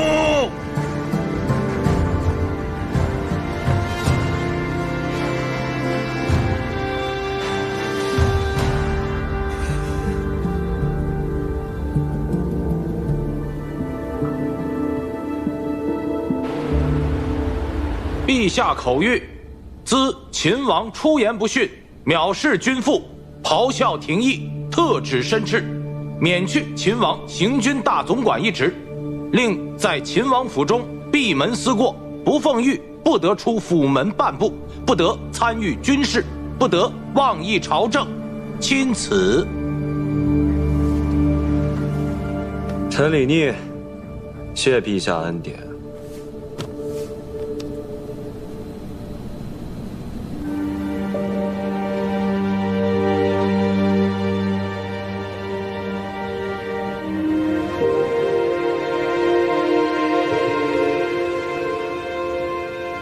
天空，我年幼的时候呢，奶娘哄我说，我要有什么心愿，就折一个竹蜻蜓。等它落地的时候，那我的愿望就实现了。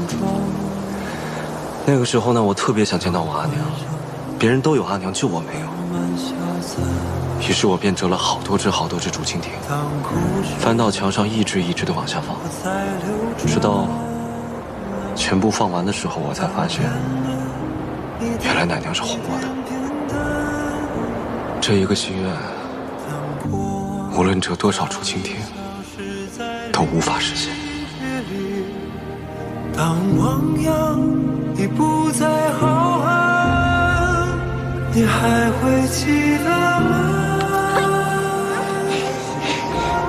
放开我！医生说你娘是最卑贱的婢女，你一生下来就把她给克死了。还会记得吗？爱思念着哎呦，好了啊！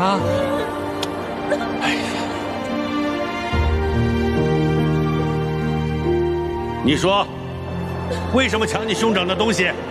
我没有抢他的东西，是他抢我的竹蜻蜓，还骂我。他骂你什么了？啊？啊？你倒是说呀！他到底骂你什么了？说不出来了吧？你这孩子居然敢撒谎！我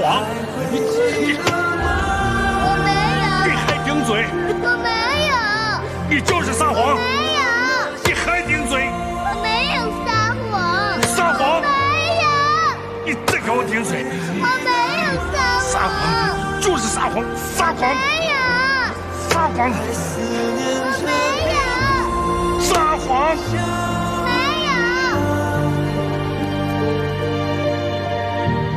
也许你会时而想起。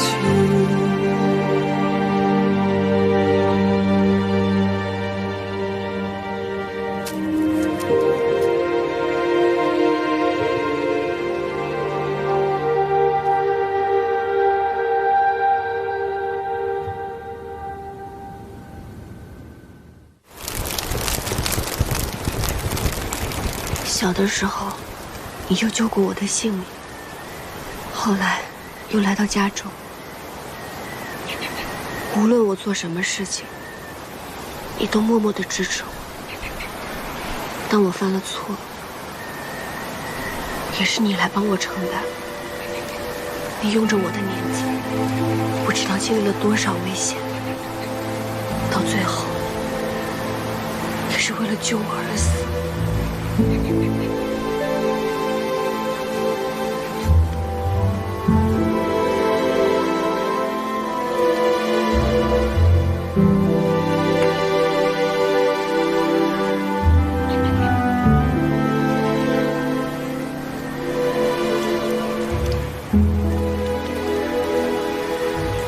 你做了10几年我的儿子，直到今天，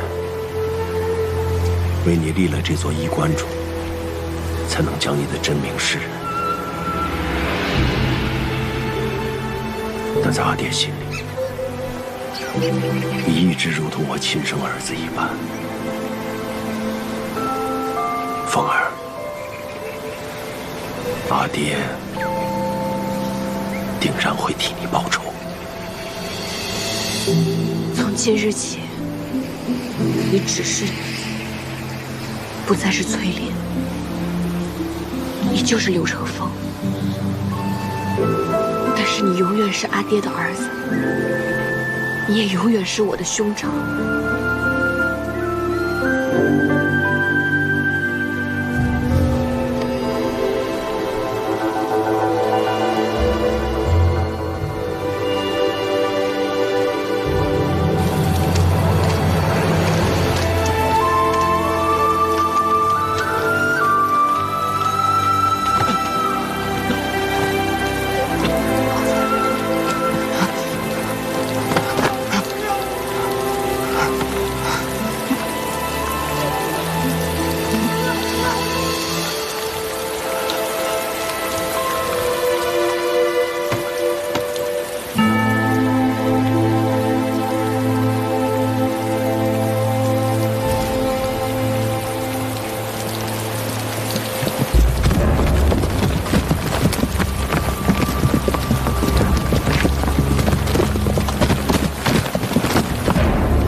从未想过，你我主仆二人可以活着离开皇宫。您看，秦王殿下替娘娘安排的住处多幽静啊！再说了，大难不死，必有后福，您还得接回太孙呢，将来您的福寿还绵长着呢。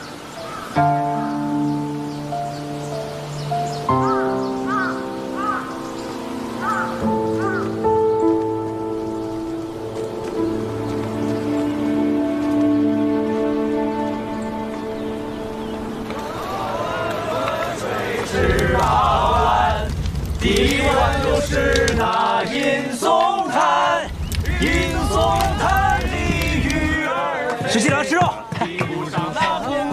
哟儿美，石七郎来，拿酒，老三，来喝水十八弯。干杯！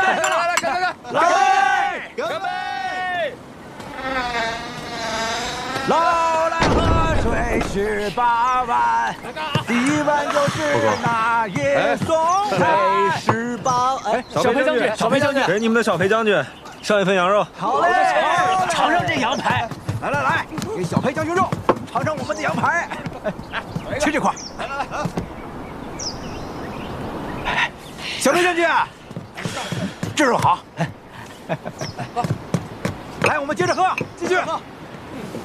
石七郎，现在都这种局面了，你还有心情在这喝酒、烤肉、唱曲儿呢？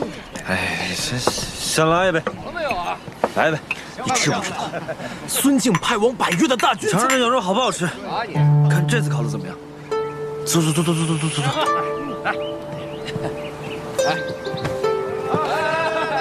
外面有西王的耳目，讲话想说一下。这些天我一直在等你。此时孙敬在潼关虽然中毒昏迷，但他早晚会醒过来。他派往百越的大军已经在返程的路上。若大军跟孙敬在潼关会合，那就麻烦了。石七郎，那你的意思呢？这几天我一直在琢磨，最好的法子就是想办法让裴大将军派你去常州。这里是常州，这里是海水，由南至北，这里就是截杀征百越大军最佳的地方。放心，这件事情我和父亲肯定会办妥的。还有一件事情要拜托你了。嗨，你的事儿我赴汤蹈火都会去办。赴汤蹈火倒不用，就是你可得帮我这个忙。放心。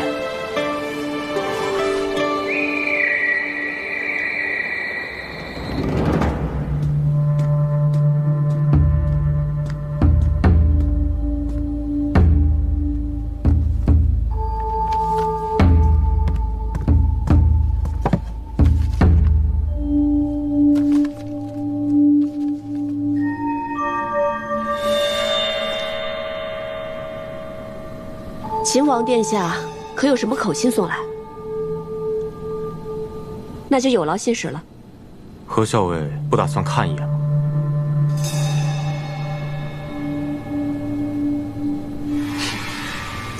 原来是小裴将军亲自替秦王殿下送信来了。这封信呢，麻烦你交给何校尉。哦不，你也知道，现在是崔小姐，她就在洛阳城外崔家军大营里。石七郎，你是有重要的事情要和崔家谈呢，还是说已经找到了收回东都的方法？都不是，是私事。哎，你这偌大一个秦王府，虽然说陛下用羽林军围了个水泄不通，但我就不相信了，你找不到人给你送信啊？耳朵呢？你有所不知，现在羽林军奉旨，每天要给府里一干人灯点卯，耳朵身手再好，一日之内来回也来不及啊。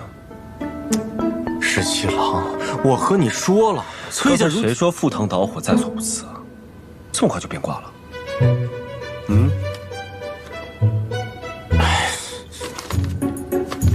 还有这盒刚买来的点心，你送过去，他爱吃，快点。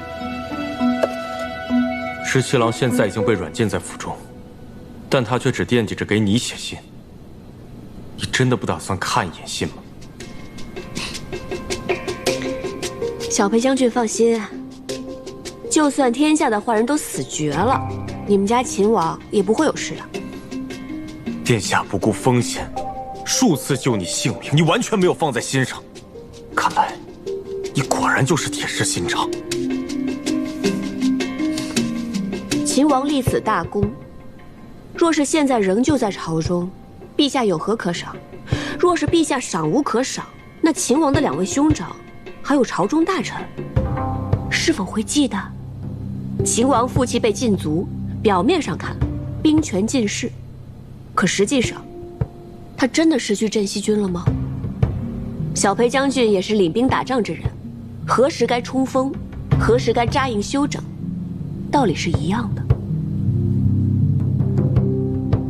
夜深了，小裴将军也不方便在我崔家军久留，我就不送了。告辞。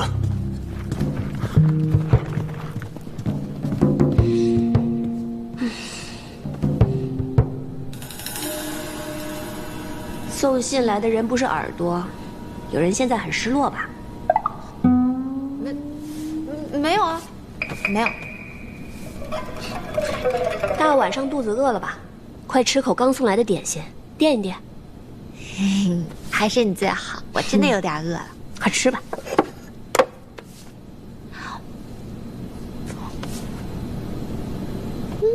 小伟，这个点心不甜不腻，真的很好吃。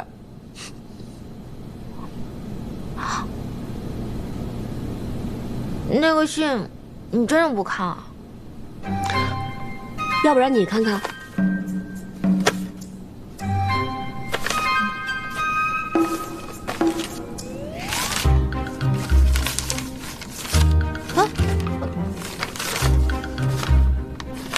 这怎么是张白纸啊？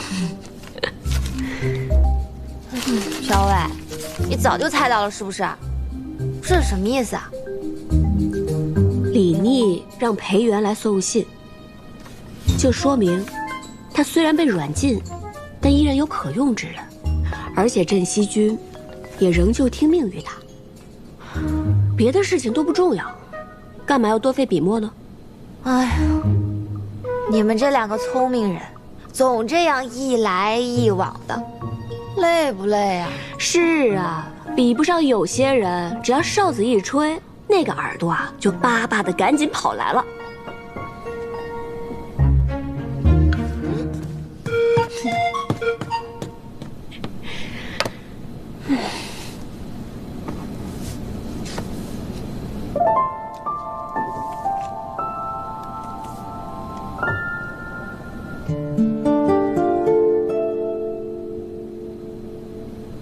你觉得这样真的能劝动秦王吗？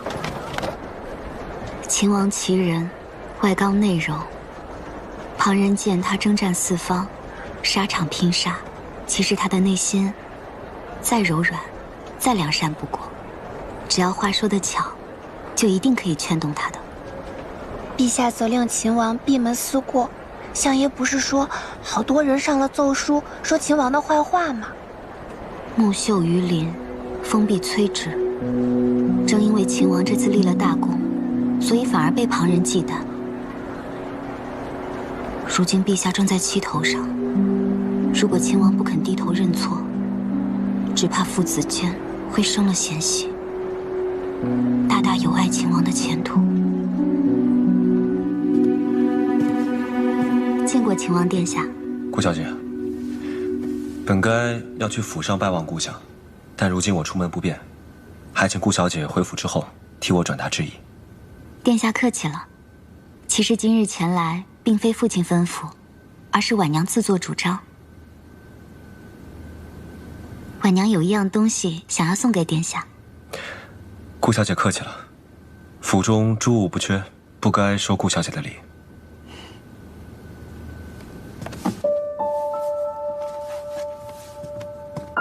此为婉娘亲手所绣，婉娘访遍京中故人，幸得有数人曾见过秦王殿下的生母刘娘娘的音容相貌，我就按照他们描述的绣了这幅刘娘娘的画像。绣好之后，我给认识刘娘娘的人看了，他们都说很像呢。殿下，我们小姐寻了好久，好容易找到几位曾经见过刘娘娘的人，又问了他们好久，问得可仔细了，再起了草稿，白天黑夜的埋头绣啊绣的，熬得眼睛都红了，终于将这幅绣像赶出来了。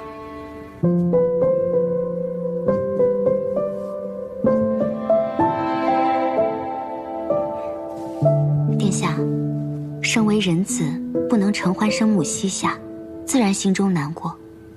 可刘娘娘在天上有灵，得知殿下如今因才出众，肯定十分欣慰。多谢顾小姐，这幅绣像我就收下了。殿下是通达聪颖之人，自然也知道刘娘娘不会愿意殿下为了她的名分和陛下生分了。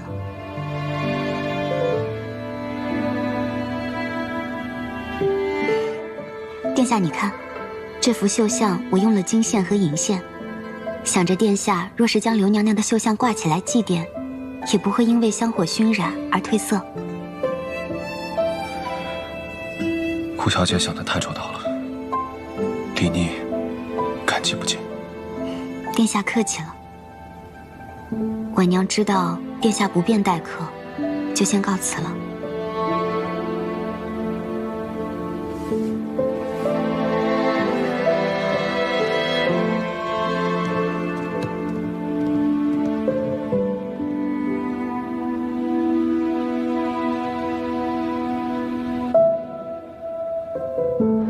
小姐，你不是说要劝秦王跟陛下认错的吗？怎么后来又不说了，还这么快就告辞走了？原是我想错了。秦王将追封生母一事看得慎重。刚才我观秦王神色，如果我继续劝他，反倒惹他不快了。再说，他收下了刘娘娘的绣像，此后每次看到绣像，必然会对我有所感念。既然如此，不如早早告辞了。秦王真的不想再当秦王了？那陛下还要再罚他吗？人中龙凤，必不会堕于泥沼之中。秦王这样的人物，什么小人都只能困扰他一时，绝不可能困扰他一世。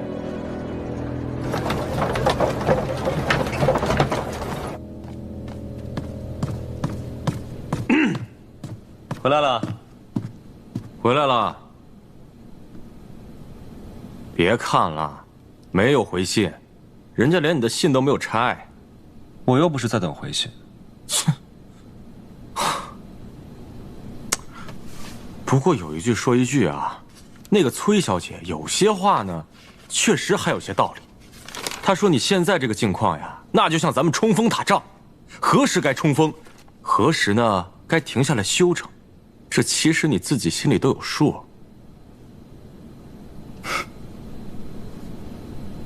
这什么呀？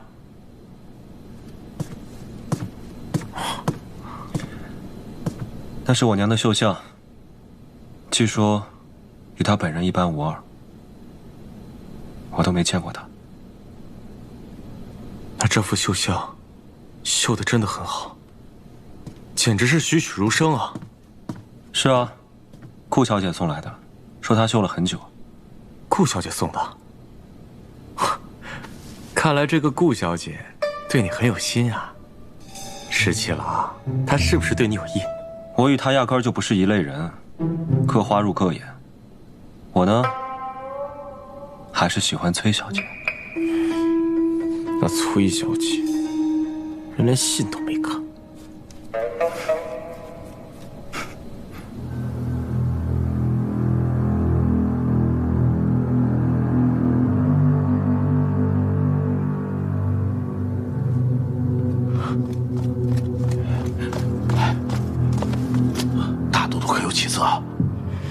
医师以秘药辅以针灸解毒，说毒素已经被拔得七七八八了，这毒甚是绵长凶险。大都督，大都督，大都督，大都督，当初我答应秦王，如果他承诺保太孙平安，护太孙继位，我就想法子毒杀孙敬。为此我不惜与他共赴黄泉，可没想到居然没有毒死他，反而让他脱身去了潼关。倒是我失信了。娘娘，你已经尽力了，只是天不遂人愿罢了。秦王昨日来信，说孙敬虽战败，但威胁尚在，万事还是谨慎为上。你快写信给韩将军，让太孙暂且还是不要暴露行踪才好。是。